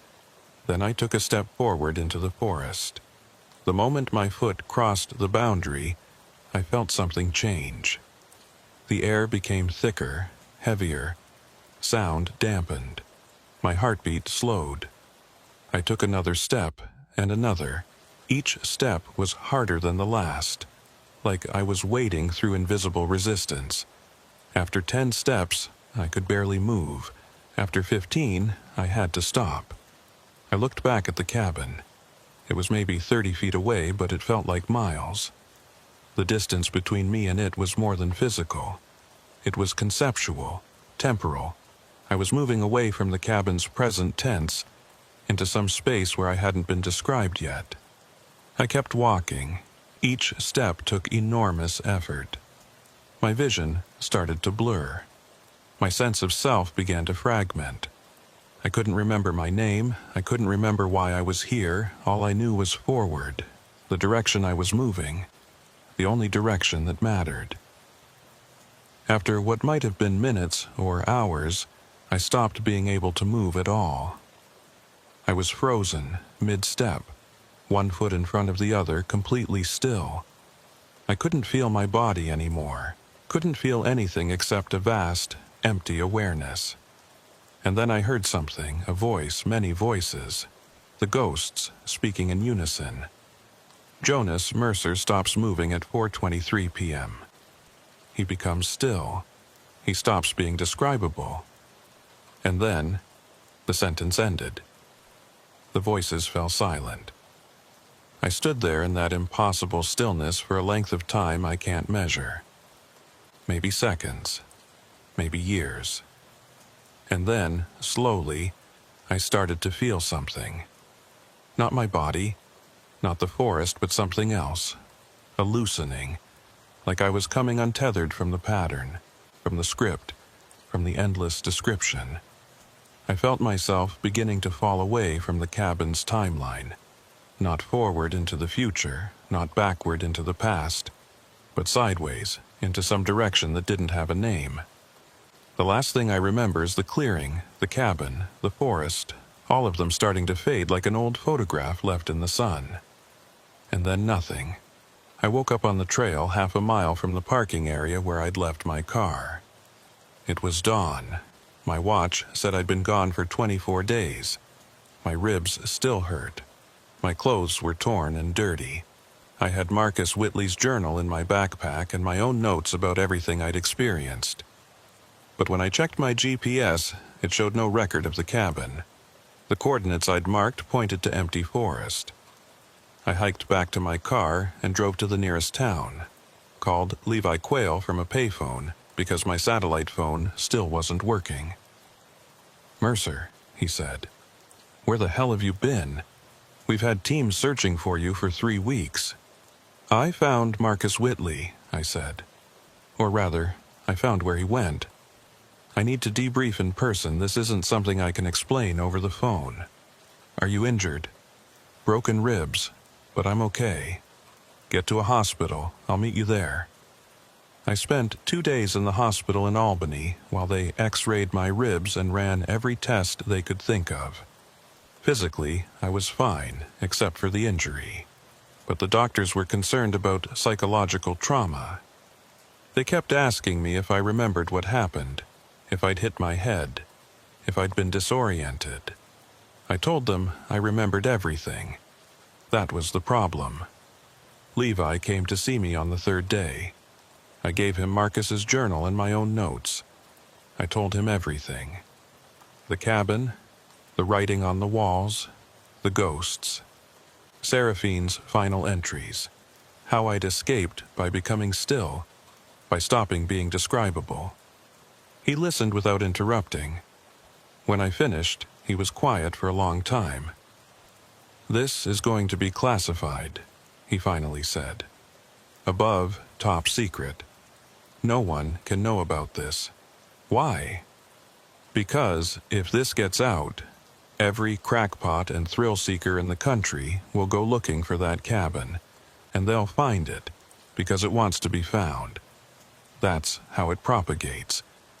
Someone disappears, someone goes looking, the pattern continues. So, what do? We do nothing. We close the case. Marcus Whitley is officially missing, presumed dead. You were lost in the wilderness for 3 weeks and found your way out. That's the official story. The real story stays between us." "And Seraphine?" Levi's expression darkened. Seraphine understood the risk. She knew what she was looking for. Maybe she found a way out like you did. Maybe she didn't. Either way, she's gone. He stood up to leave, then paused at the door. "Mercer, I'm taking you off field work for a while. You need rest. You need therapy. What you experienced." He shook his head. "No one should have to go through that."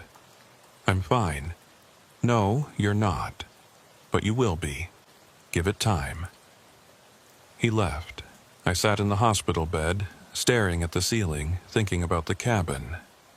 About the walls covered in writing. About the ghosts standing in the clearing, waiting.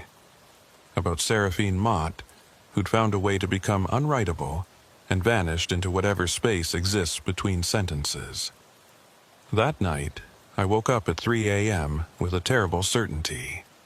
I pulled out my phone and opened the Notes app, where I'd been transcribing the most important passages from the cabin walls. I scrolled to the end, to the last entry I'd seen before I escaped. It read, "Jonas Mercer leaves the cabin's influence at 4:23 p.m. on his 24th day. He returns to normal space. He spends 3 days in the hospital. He is debriefed by Levi Quayle. He believes he has escaped." I read that last sentence 3 times. He believes he has escaped. Not he has escaped, not he is free, he believes. I got out of bed, despite the pain in my ribs, and went to the window. Outside, Albany was dark and quiet. Normal city streets, normal buildings, normal world. But as I looked out at the city, I noticed something. The cars on the street below weren't moving. The traffic light had been red for as long as I'd been watching, and it wasn't changing. A person on the sidewalk was frozen mid-step. I looked at the clock on the wall. The second hand wasn't moving.